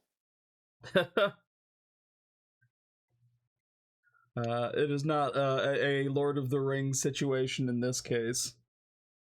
Well, not yet. Not yet, yeah. You guys Is it need like to a form the one Transformer crown. situation where we need to put them all together? Yeah, and create the one crown. Yeah. To rule them all. Mm-hmm. Maybe. Yes, that's exactly what we're talking about. We're gonna create the one crown to rule them all, to rule the whole planet. Okay, Be one sorry crown. about that. Between Discord and my internet. And we're gonna make Jesus the leader of the whole world. Oh God. Oh, this will be fun. I like the reaction to that. Oh God. Like, that's a bad idea. It's terrifying. That's not a good idea at all. What's wrong with you? You guys paid 1,000 gold. You collectively paid 1,000 gold. So yeah, I would give M would give you the tidbit and be like, you guys, it's kind of that's information that I didn't have, and it's very strange to see 2 of those crowns so close together in proximity after all this time. Has she actually seen the other crown though? Yeah, Jesus showed it to her, freaked her out. She said, "Put that." No, thing I'm talking away. about the crown that Lazarus has, because he's been wearing it, right? No, she's starting to show you images of the crown, because you guys asked about the key. The key for the tower. So she would have showed you like an illusory image of the crown. And in telling her story, I think I'm going to give you, with that 1,000 gold, because he paid for it, I'm going to show you what the other crowns look like. Because in telling the story, she's telling you about these dwarves, these 2 dwarves from different nations that got together and created these crowns. I said it was from 2 nations, but it is realistically, it was a coalition of all of the regions, all of the continents, sending like mages and things like that. For the actual craft of them, it was just the dwarves from the 2 regions, though, Rovane and Dominion, who were known for their incredible craft. I think it's wild that the Rovane crown is the one that has the coins on it, and not the one for Rudalius. Rovane was the grand continent of commerce, though. So it was before Rudalius. So Rudalius became that after Rovane's fall. Exactly. Gotcha. This is the crown of Etherios. Ooh. It's called the Verdant Diadem. Is Etherios where the elves come from? Etherios is a fantasy realm, so yeah, like there are elves all over the place, but like where a certain kind of elf is Etherios. Their peoples have also not been seen for 100 years. And the one for Rudalius is the Vox Regalis.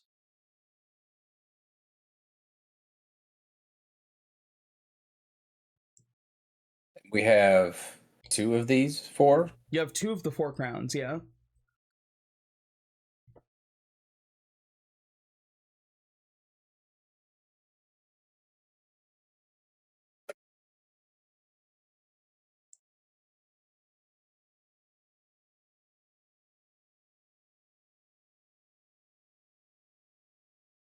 She says, "Yeah, you hold."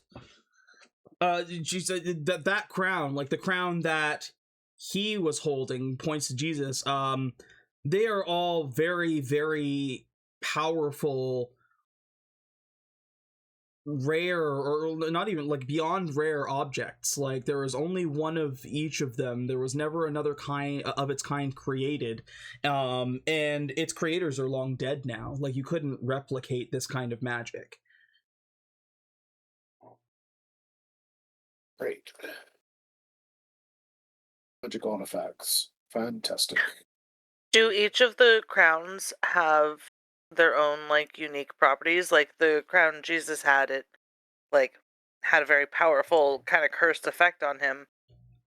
Do each of these crowns give their own unique effect to the wearer? Yes, and they were designed primarily for the environment where they would be in. So the one for Rovain, the Gilded Covenant, revolved around commerce. You were able to convert wealth into power by spending money to be able to do things, essentially. Whereas, like, as far everything I know about the crown that he has, that Jesus has, is awful. Like it twists your mind. It gives you great power, but that great power also over time corrupts you from within.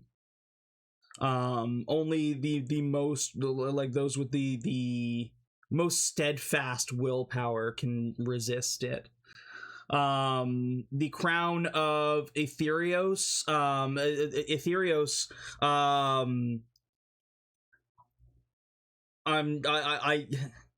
I do my research, and I have heard a bit about of your adventures and managed to get my hands on your logs, the cleaning crew logs. So you know about the dome, the magical dome that separates Aetherios from the rest of the world. Inside is a place of beautiful and bountiful nature. It was the place that was most forested in the entire world. And so their crown was designed to interact with the environment around it, and really enhance a monarch's connection with nature. And then the one that was designed for Rudalius was very much about... Rudalius has always been a place rooted in its people, and it's something that valued its people. So the Vox Regalis was designed to work better in the presence of more people. When a monarch wearing this crown was in the presence of a large group, they had the ability to do more. And so, say a monarch went into battle with his troops, not only was the monarch better protected among more people, but was also able to command people better, and was able to protect his people in kind, or protect their people in kind.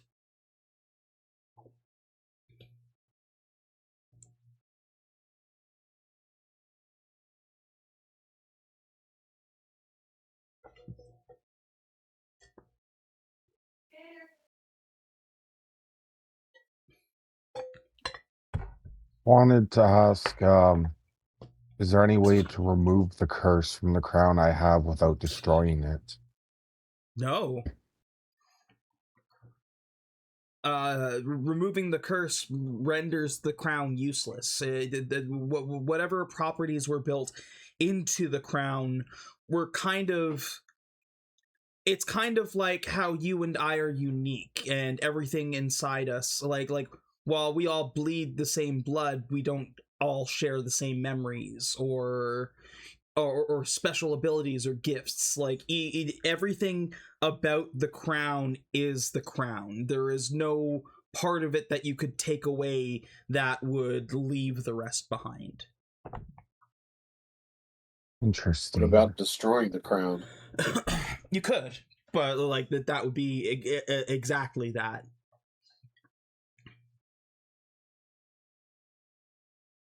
And are you asking, like, is it possible to destroy them?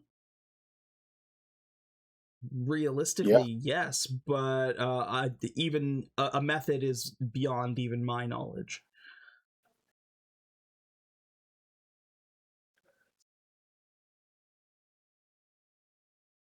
The only people who would really know how to destroy them are the people who made them, and they're long gone. Yeah, I'm just thinking that if the people from Dominion are possibly searching for this crown, not letting them get a hold of it would probably be the wisest course. But the only way to truly prevent them from being able to get a hold of it would be to destroy it. Since we're already on the subject, I will give you another piece of knowledge. You have paid me quite a fair sum. The crowns weren't the only things that the dwarves created. Yeah, that stands to reason. They learned from each other. They experimented together, and in a time of peace, right before war, the dwarves and wizards and artificers that were all working together didn't know what Dominion was planning. So, like any think tank, like any group think tank that are working on the same thing and have the same kind of knowledge, they tinkered with other artifacts. They created dozens of very powerful artifacts that ended up out in the world.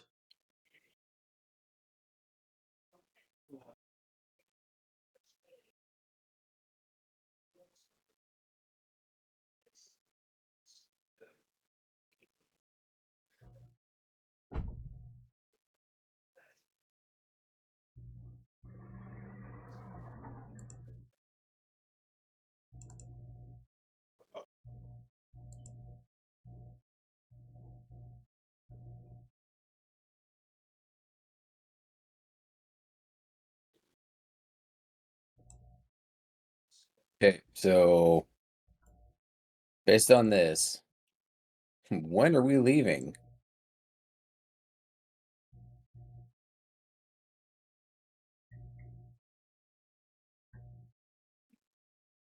And I think the just sooner the better.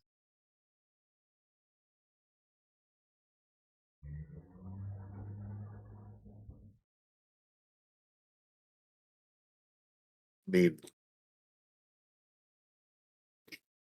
probably sooner than later. Because if we have these crowns, that means the people here are probably in danger. And I would really rather not bring that danger upon them. And there's still a chance we will anyway. Even if we leave, there's a chance that this place can be found. And in fact, I would recommend to Captain Helvik that he make for northern waters as soon as possible. Move away from Ravane and back somewhere north of Redalius. Is what I would probably recommend. Especially away from Dominion and Ravane. Yeah. Yeah. I will pull out Lyric's egg and look to him and say, have you ever seen one of these before? holds it and she's like, would it surprise you if I said I have? No.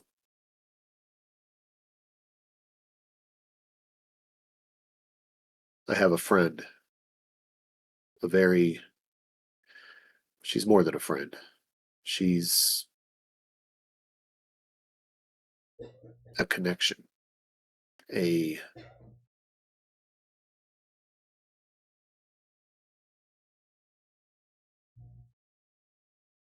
She's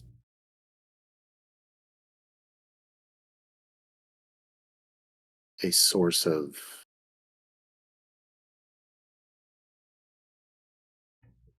I don't know.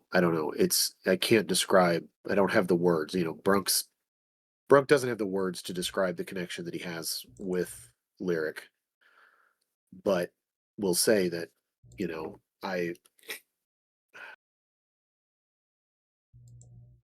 she sacrificed herself to protect us, to protect me, and in doing so, returned to the egg. And when we found her, she was in the egg, and I managed to free her from the egg. But I feel like that first time was just luck. Now I'm struggling, trying to find a way to bring her back, because I feel like we will need her. I will need her strength, her guidance, her friendship, her companionship. I feel like there's a destiny here, something important that's going to happen, and she has to be here to be part of it. If she's not, bad things could happen. Okay. Somebody we met called her, I call her Lyric, because her voice is like melody, like a song. But I was told that her name is actually Zalia. Or Zalia. I can't remember which way you pronounced it.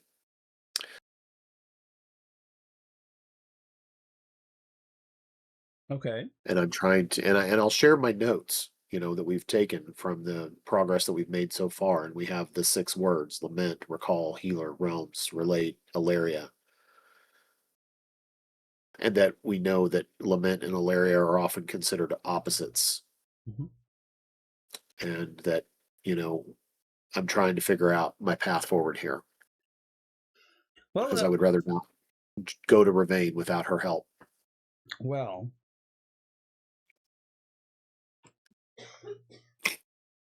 for the information, I would require another 1,000 gold pieces.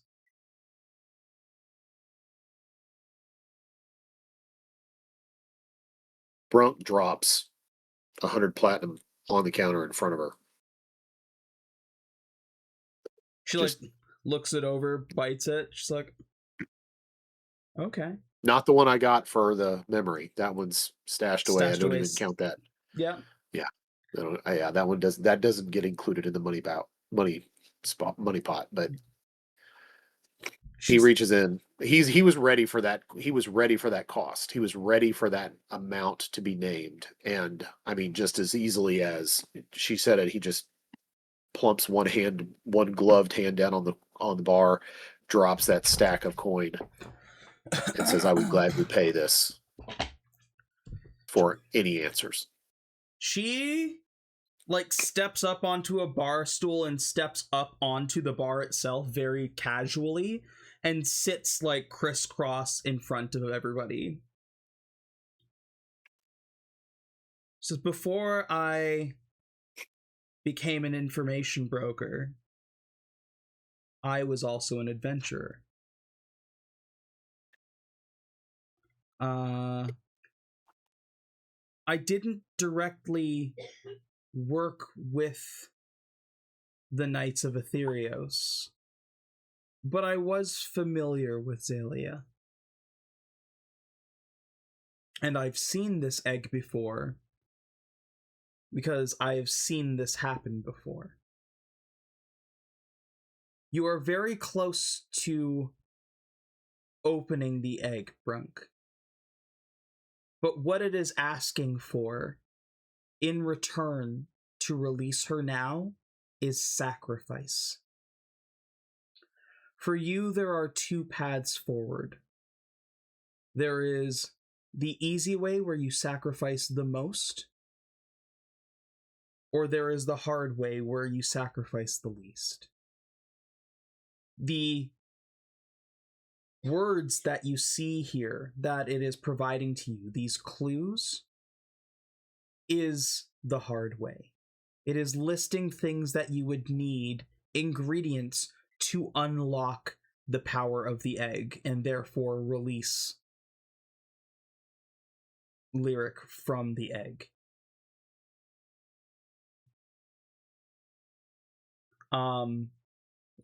You're going to want to write this down, so listen very closely. The 6 items that you are looking for that correspond with each of these words. Lament is a harper's lament. It is a type of funeral flower. Recall, also referencing memory. The item that you would look for is Echo Thread. Echo Thread. Echo Thread. Get along pretty well. Oh, no. Stop! Stop! Echo, stop!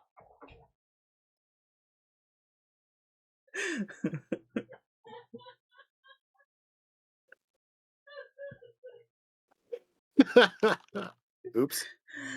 Healer. For the word healer,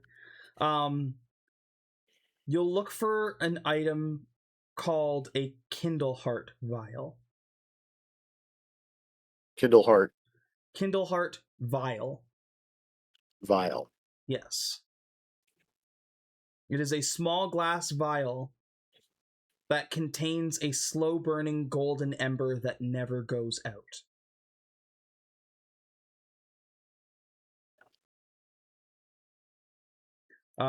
Realms, a place of belonging.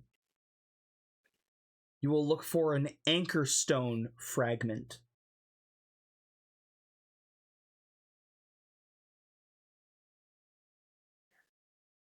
For relate, it is linked to trust. The item you will look for is the Twin Link Bands.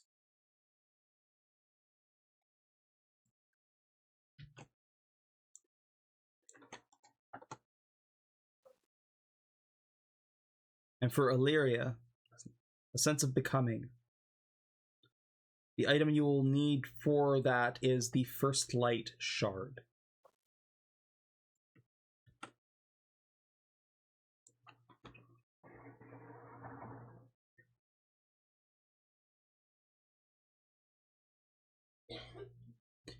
That's the hard way. The instruction. The words that it is providing you are instructions,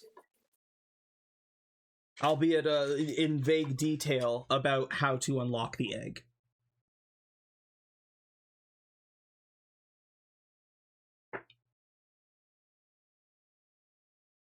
It's the hard way because it would take some time to gather all of these items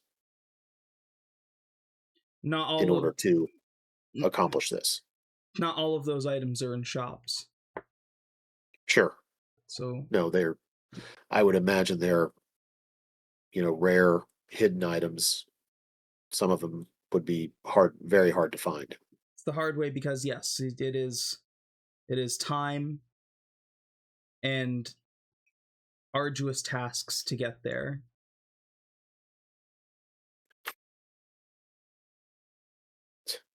So if this is the hard way, what exactly is the easy way? The easy way is sacrifice. Sacrifice of power so great that it would equal the items that it is telling you to search for.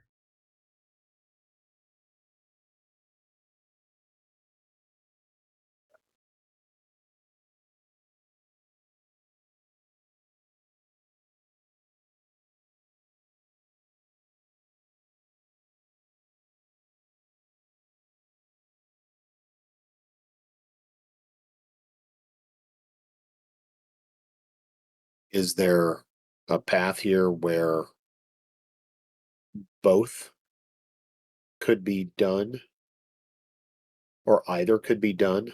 I mean, it sounds like I have to meet 6 requirements in order to unlock the egg.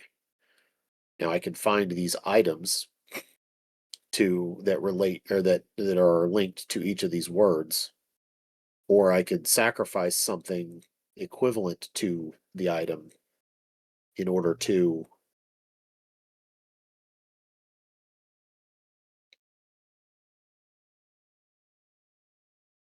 in order to do the same. Effectively. Or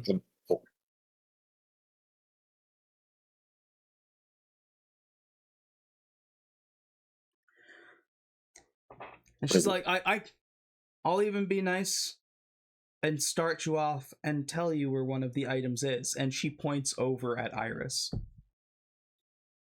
yeah, I kind of figured there's a chance that Iris might have a rare item over there.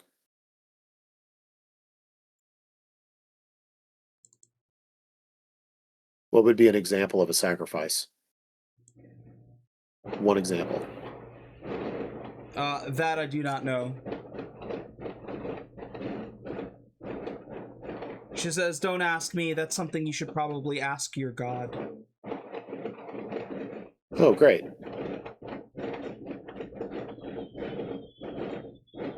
I'm sure he'll be very forthcoming with that information. She's like, I don't know. I don't know what your relationship is with your god. I mean, I think it's pretty good. We're bros and all that, but there's probably a certain... So there are probably certain expectations that he has for me that I don't know if that would be information he would freely give because of what it could mean. You know, how deep of a sacrifice is it? Mm-hmm. You know, am I giving up a magic item? Am I giving up a grand charm? Am I giving up a level in a class? Am I giving up a limb? You know, I mean, above board, I would never make any of you sacrifice a level as a requirement. That's too old school D&D for me, because then that's. But you understand what it is. It's the Yeah. it's the sacrifice. I mean, what I'm looking at it as is the sacrifice of experience of something like that, where you know you gave it because that's how important it is. Like, Yeah. you willingly gave it up because it matters. Yes. And that's a choice. That's something to consider. That it can't just be any. The sacrifice is not a reference to any old thing. It is something of equivalent, not value, but power.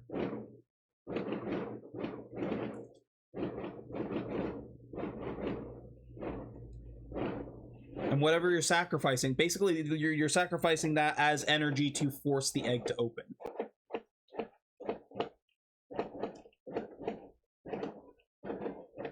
Will it open on its own without help? In time, but I couldn't tell you how much time that is. It could literally be 100 years. It could be 100 years.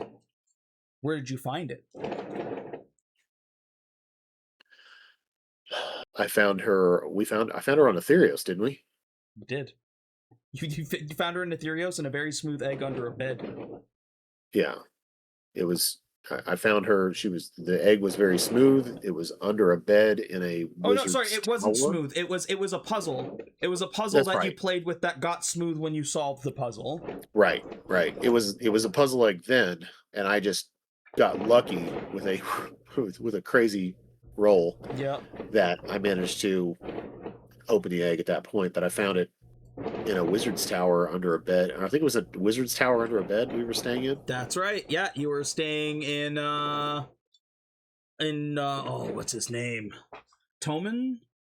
Yeah, the guy with the duck. Toman's lighthouse? Right. And the egg opened. Zelia emerged. She was my companion for a time until this event, and then she returned to the egg. Actually, she returned to a new egg because I think I still have the actual original egg. You do have the original egg. Yeah. So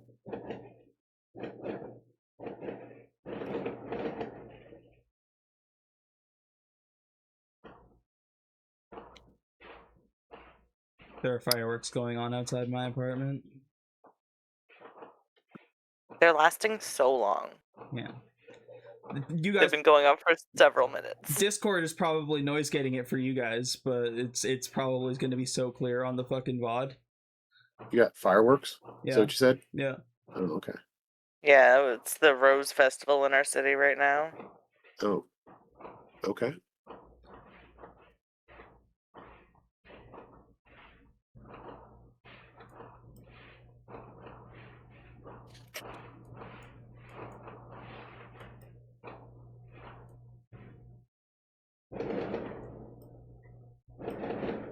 Is anybody else paying for information?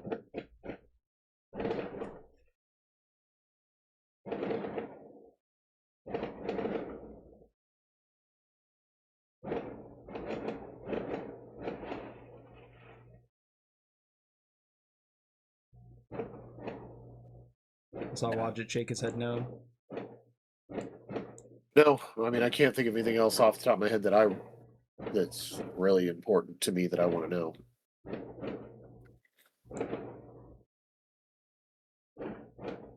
We'll be able to come back to this boat in the future, right? You said Yep, like 100%. Yeah, you permanently have the location. Like even like Brunk is saying like, hey, like you should probably head to Northern Waters. Like once it moves, you'll see their location on the map.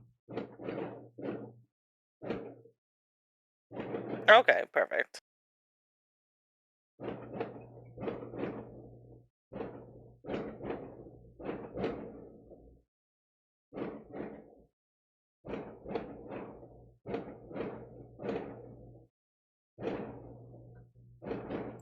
But for the time being, because you guys are going to be off doing stuff for a little while, I don't know when you guys will be back here, so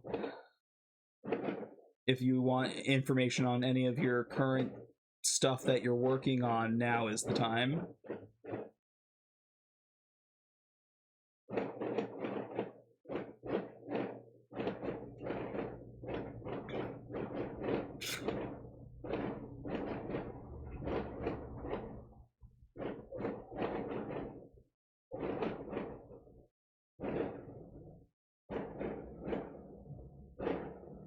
What about what were Rosalia's sisters' names again? Ovelia, and I can never remember the other one's name.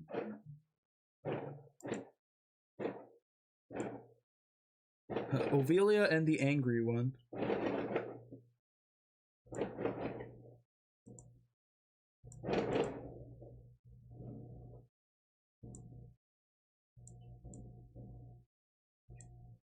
It's Ovelia and Eldis. Eldis.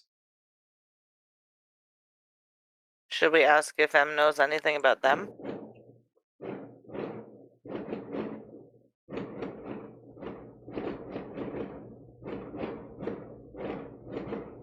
Yeah, it's probably a good idea. I'm just gonna look at him and be like, do the names Ovelia or Eldis sound or mean anything to you? What's the information worth to you?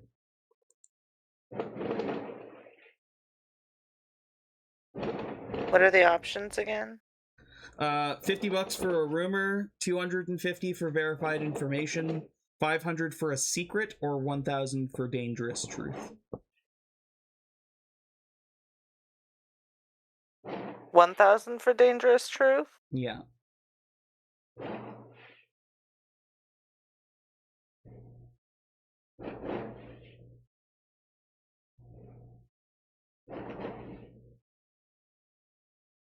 Does anyone want to split the 1,000 cost with me? Yeah, I'll split it with you.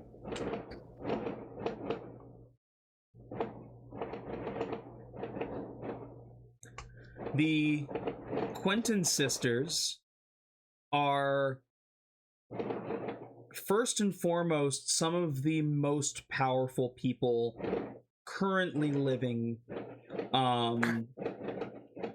in the world. All three of them are 130 years old. Or sorry, two of them are 130, and the youngest, Rosalia, is 120.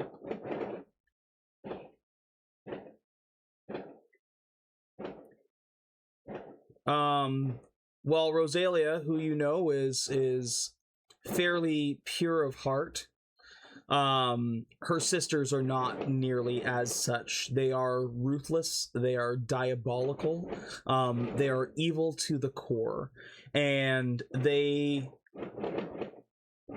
while they tout themselves for their physical prowess and are very prideful of their strength, they are not beyond using weapons of mass destruction to get what they want.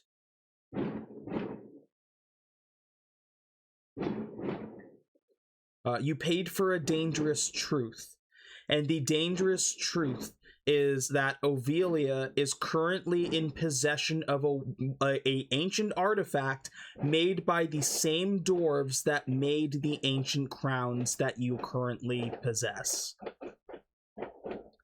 The weapon is called the Medusa. This ancient weapon was originally designed as a way to detain violent and dangerous magical criminals. It did so by completely petrifying them and turning them to stone. The Medusa has the ability to move independently, so it can like float and hover and be sent out to a specific point, and can be essentially detonated with a magical keyword.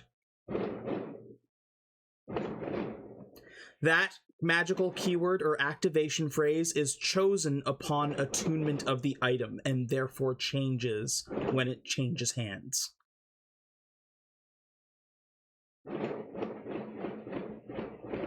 The radius of the detonation, once, or like the pulse, the petrification pulse, the range of it is 100 feet.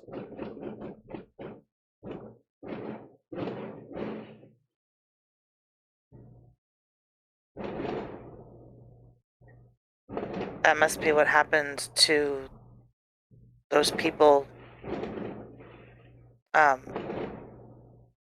I can't remember where it was. In Tremala. In Tremala. Other things to note about this item. Constructs and undead creatures are not affected by this weapon. Creatures with a very high fortitude and very high constitution, above board, with a high hit point total, have a likelier chance of succeeding in not being petrified by this weapon. The pulse goes through walls, magical darkness, and most barriers, unless composed of lead, void glass, or a similar shielding material.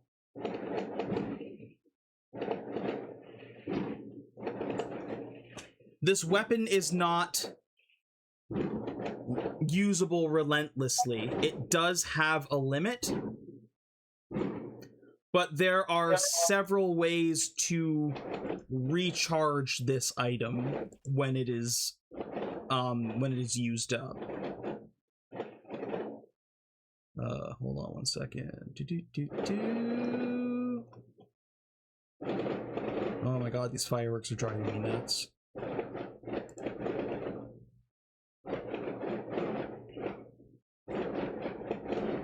Yeah, they are distracting me a lot too. Yeah, it's gonna be fun to listen to on the VOD later. We've got them. I've got them going off here now too, because apparently there's a park nearby where they do baseball games and stuff, and they're setting off fireworks right now. That's why I had to, walk away, because my wife was hollering at me, wanting to know what the hell she was hearing.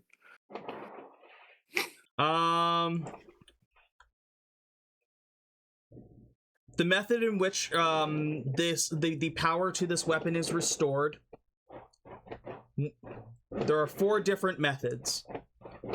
One is exposure to the light of a full moon for one uninterrupted hour. Insertion of a rare arcane gemstone worth 10,000 gold pieces or more. Consumption of the soul of a mortal being. Or the wish granted from a powerful enchantment. Sorry, what was the last one before wish granted? The one before a soul, the soul of a living creature. Hold on. Not those exact words. What was it? Consumption of the soul of a mortal being. Willing or unwilling? Either or.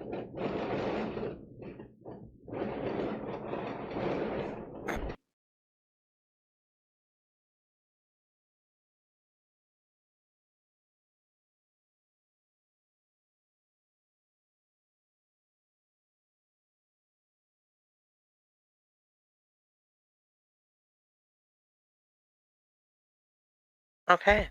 That is really good information. Oh.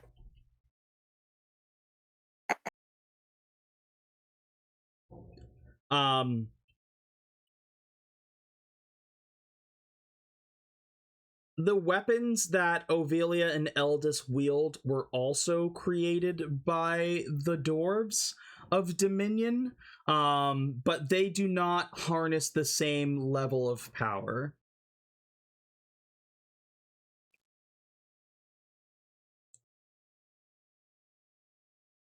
And for your 1,000 gold, Ovelia Quentin is currently on the continent of Rovain for some reason. And Eldis Quentin's last known whereabouts were the Kingdom of Brom in Rudalius.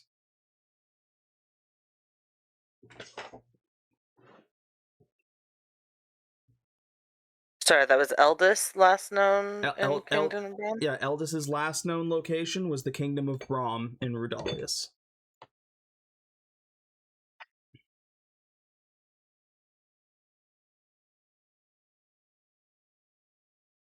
Do you know how long ago that was? Within the past 2 weeks.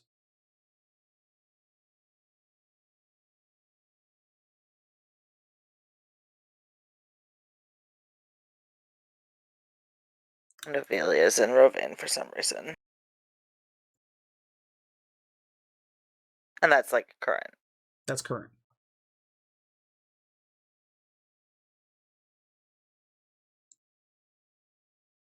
Ovelia is also running, like, Ovelia has a crew, but for that information, you'd have to pay more. Okay.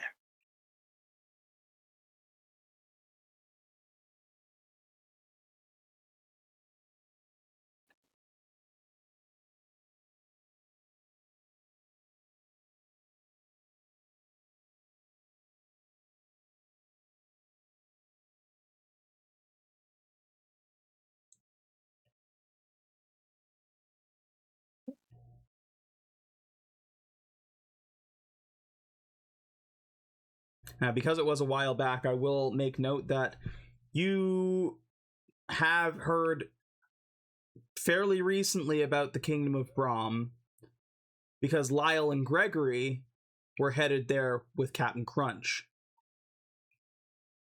Well, we also know that do we know that the other cleaning crew squad that You found them in Tramala. had been there? You found We them petrified did, in Tramala. but we knew that they'd been there, right? You knew that they were sent there. Right.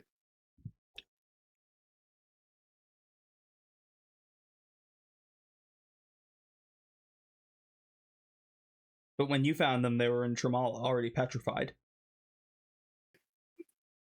As if somebody brought them there and petrified them there, or petrified them and then delivered them there. Yeah. Probably the one that was on her way to Rovain. Just guessing.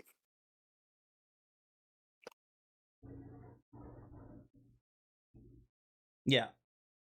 With that information, the timeline's starting to fit for you guys now.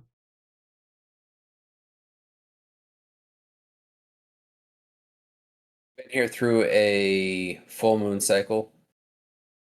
Like, No, the full moon has not happened yet. when is it supposed to happen? Probably within a week. Okay.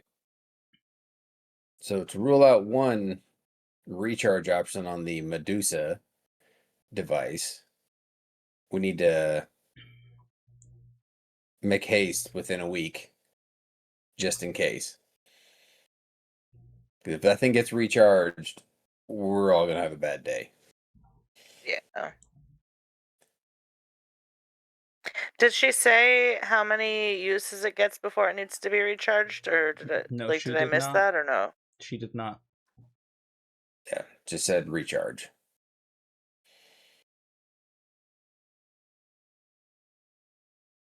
I was typing as fast as my pudgy little fingers could type to keep up and not do the greatest.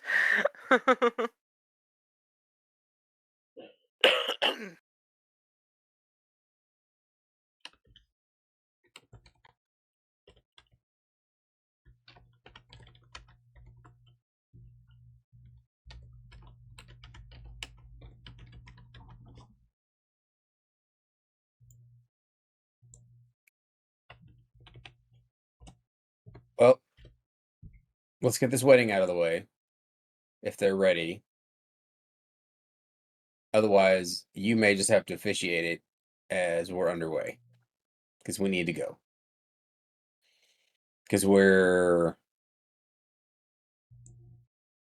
4 days out from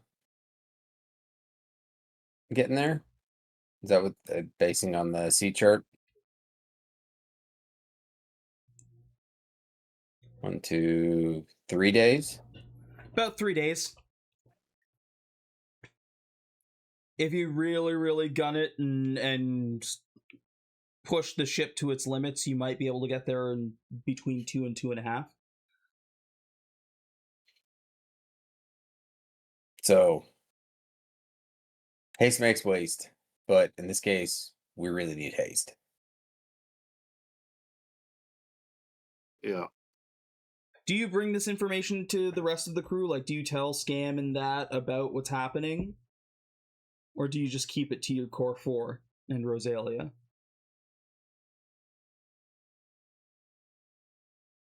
I'm not a fan of keeping secrets. Yeah, I wouldn't want to be bringing them into that without telling them what was going on. Especially Lazarus and Tommy, because, like, they are... I mean, like, Lazarus specifically, because he's got the crown that Aldous is probably looking for. Ovelia. Ovelia's probably looking for. Well,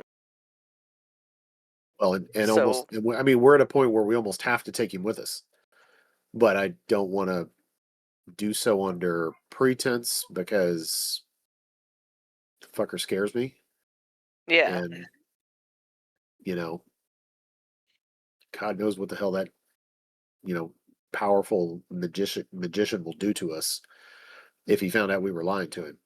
So, yeah, I'm not a big fan of that. So, and with Tommy, I don't know what Tommy's deal is, but He scares Jenny Greenteeth, so therefore I want to take Yeah. him seriously. that's enough of a, I think that's enough of a, yeah, he scares Jenny, so probably, It's just yeah. a little kid looking for his mom. Yeah, but something about his Nerissa's- parents scares the shit out of Jenny Greenteeth. So that is enough for me to be like, yeah, whatever he is, I'm going to treat him very carefully. We just need to make sure that everybody on the ship knows, if you want to stay here, You want out. That's exactly why I would go back to him, because I would look at Scam and that both and say, listen, we knew this was going to be a serious situation, a dangerous situation going forward, but we've got a little bit better idea of what we're going to be up against and what we're going to be dealing with. And if you don't need to be in harm's way, here would be the place to remain. But that live on ship, that make bread. Ship need bread. And Scam goes, "Oh, well said, my love. If that is wants to stay on the ship, then Scam stay on the ship." Lazarus, Oh, were you planning to go to Rovain along with us? I must. Because it sounds like we need you now. It sounds like the crown upon your head is necessary for this quest. The only reason I was looking for the crown was to retrieve it so that I could enter Rovain. Tommy, I assume you're going too? I mean, that mean lady has my mom. Okay. Then we need to decide. Are we having a wedding before we set sail? Or do we want to postpone? And he looks at Scam and that. He says, do you want to be joined? Do you want to be coupled together? We will have Captain Halvik perform the ceremony. We will eat. We will break bread. And then we will set sail. A night before battle, then. Of merriment and joy.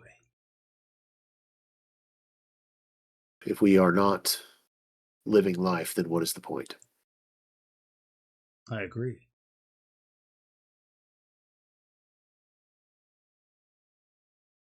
So, that being said, it sounds like everybody's aware of everything that we're doing.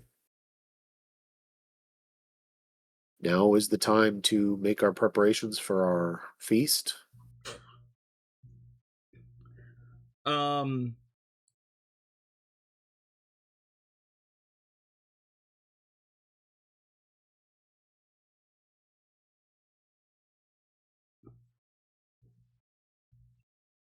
You...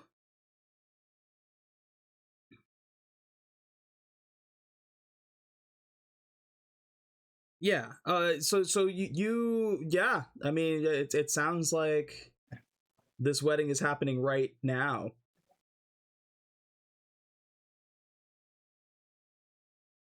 We might as well do it today, because who knows what tomorrow brings. Yeah. So you go to Halvik and be like, yeah, we're doing this. We're doing this. He says, all right. He calls Dara over. Dara gathers the sellers on the ship together, and with a little bit of magic and some pretty quick time, they set up a fairly basic but pretty beautiful setup on the Lantern Chain cache for a wedding ceremony. They get seats together so that everybody can be seated. Captain Helvik stands in this center portion here, and has both that and Scam join him.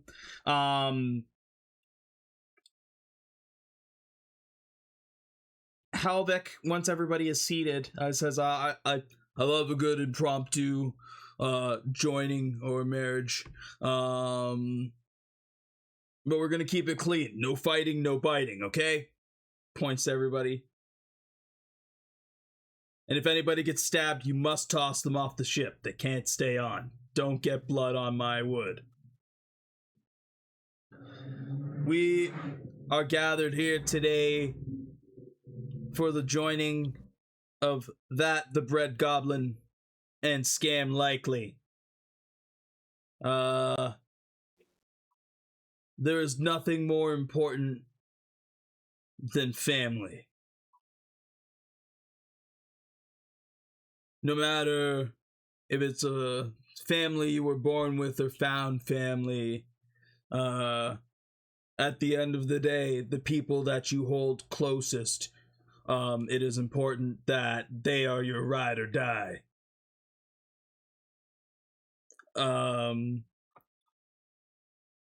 Who will bear witness for that? I, Bravarial Dawnbreak, acting as his companion, will do so.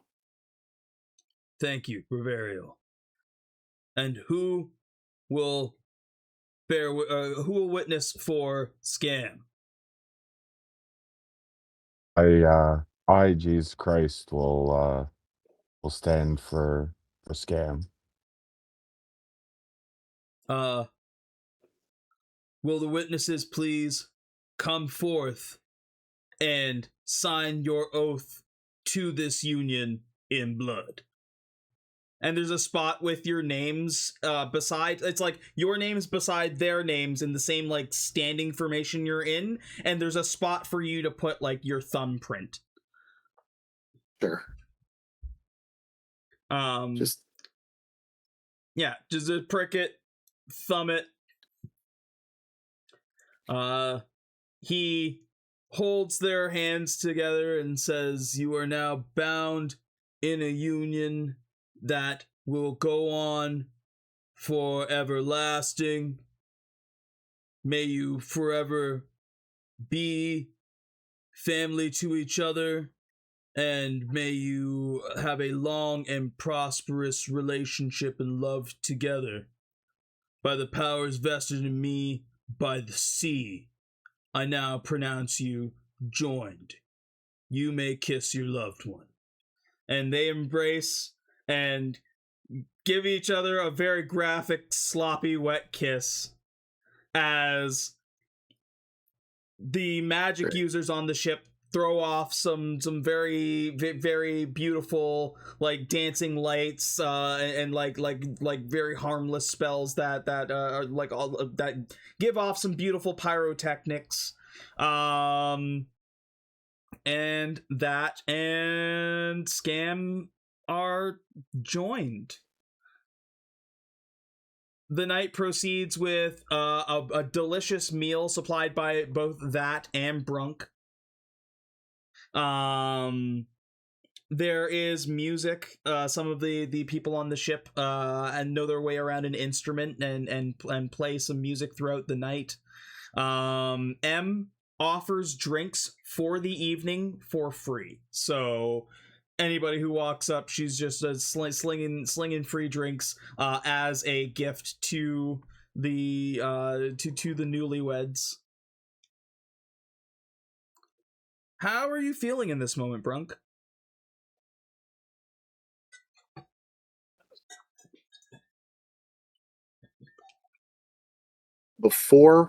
Once we had made the decision today, and I'm sure this won't be an issue, but I had already stopped by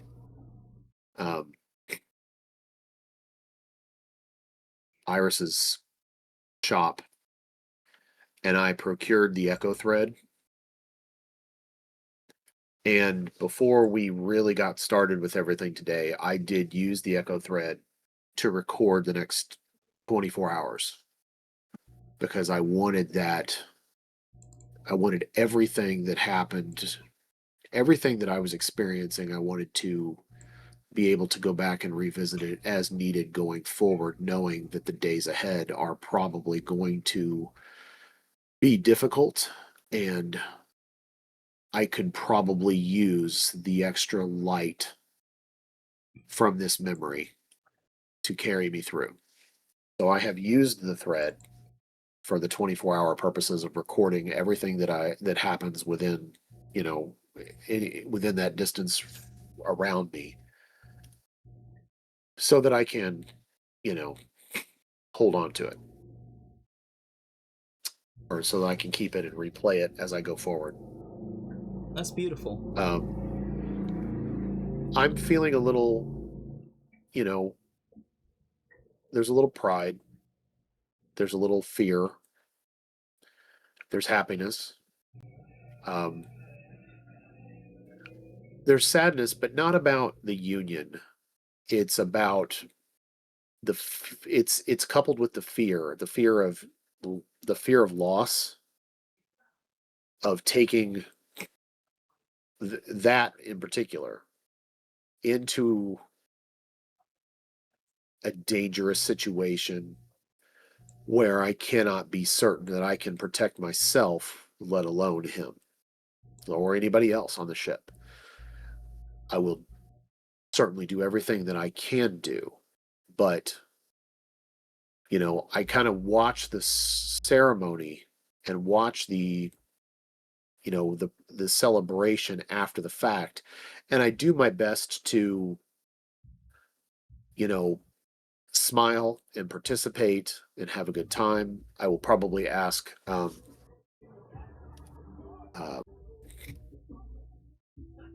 Dara to dance periodically, a couple times. Oh yeah. But I don't know how well I'm hiding it, but I am certainly I'm certainly steeling myself for the next leg of this adventure. Yeah. Whatever it's going to entail. I am readying myself for the difficulties to come and the responsibility that I feel rests on me to protect, to lead, to defend. I guess I said protect and defend, but I take it that seriously. It's all about that. It's everything about that. But also knowing that we are members of one of the weirdest guilds in Redalius, the guild that often probably gets laughed at by regular everyday people, and yet I feel we carry with us a responsibility right now to not just ourselves, not just to our guild, but to everyone. Mm-hmm. And it's starting to settle on us, that it's starting to settle on Brunk that the difficulties, the immensity of what we're facing is, he really doesn't have the words for it, but he understands it. He understands what we're looking at and what we're risking, but also what we can attain. And so, there's just a lot of pressure right now, and there's a lot of emotions that are just kind of going through him. Any kind of wishes that Lyric was really here for this event?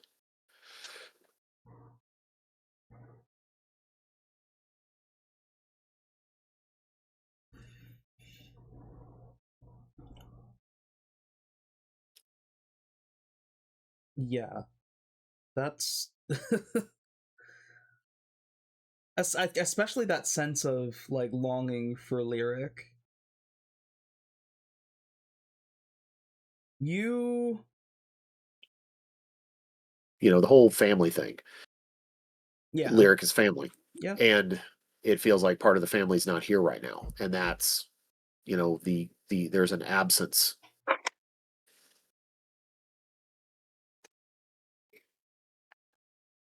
And even, others that have been with us in the past that aren't here with us now.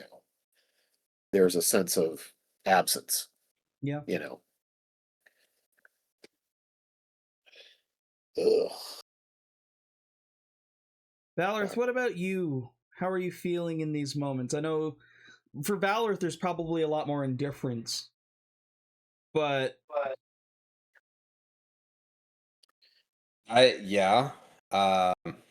I'm not as keyed into everybody as the rest of the group, but I see wrongness. Like I see something that needs to be fixed before innocents get hurt. I'm not the best of people at the best of times, but even I know that if somebody isn't supposed to be on the battlefield, then they shouldn't be a victim of somebody indiscriminately doing something. Mm-hmm. So the concept of being or having a weapon of mass destruction basically is very offsetting or off-putting. Yeah. Because yes, with poisons and the right circumstances, yes, I can do area damage, but not to the point of, like we saw in Tramala, a city. Yeah. So, yeah, I look at it as I want to preserve as much as I can, and yeah, I'd like to come out of this on the other side alive, but I'm willing to do what it takes, so that others don't have to sacrifice it. Innocents don't have to sacrifice it, I should say. Okay. Nerissa, what about you? The party's underway, but you've received a lot of information. And even the nature of this wedding, like this wedding is rushed specifically because you know you're about to go into a dangerous situation. Nerissa's feeling a big mix of emotions. She's sad that we're going to be leaving the cousin that she just reunited with. She was really enjoying getting back to like her familial roots, especially with the speech about family. That's hitting home as well. But she's also feeling very determined, like she had been unfocused for a while and just kind of like going with the flow and flitting about and like not really as focused on like our main goal recently, especially with like all the little like side questy things we've been doing. But now with the new information that she's been given about Eldest and Ovelia, she's like, oh yeah, there's like a big thing we're working on, you guys. So she's, as much as she is trying to be there and enjoy the party because she wants to make that time with her friends and family count, there is a big part of the back of her mind that's like already going into like mental prep mode for what's to come. Okay. And lastly, you, Jesus. With the information we got, Jesus is he's definitely scared for what's coming, and he's spending a lot of the party like thinking about like will he come back will he be able to see Iris or Bill again in the future? Will he make it back to Regalia? But he's trying not to let it show. He's trying to put on a show that he's having a good time at the wedding still, and that he's like drinking, and he's trying to put on a brave face. Okay. You're drinking, you're having a good time, but the one thing that you've noticed, and the one thing that you wanted to do the most was spend some time with Iris. And when you go to ask her if she wants to like have like a dance of some variety with you, she is nowhere to be seen.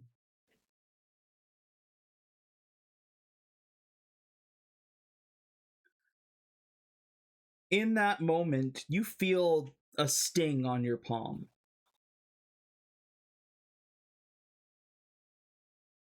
And when you turn and look at it, the gem now embedded in your hand catches your gaze and keeps your gaze.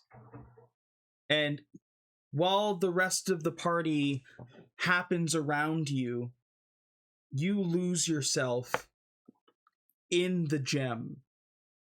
And when you blink, you find yourself in a blank state of existence. There's nothing around you, but only for a moment. As you're trying to get your bearings, you feel almost like hot breath on the back of your neck.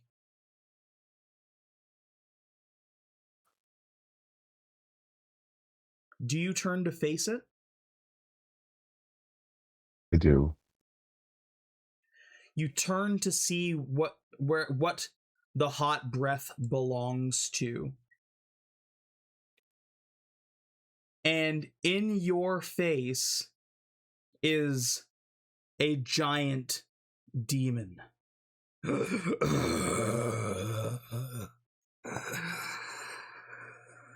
We need to talk. And that is where we're going to end session for tonight. Oh, shit.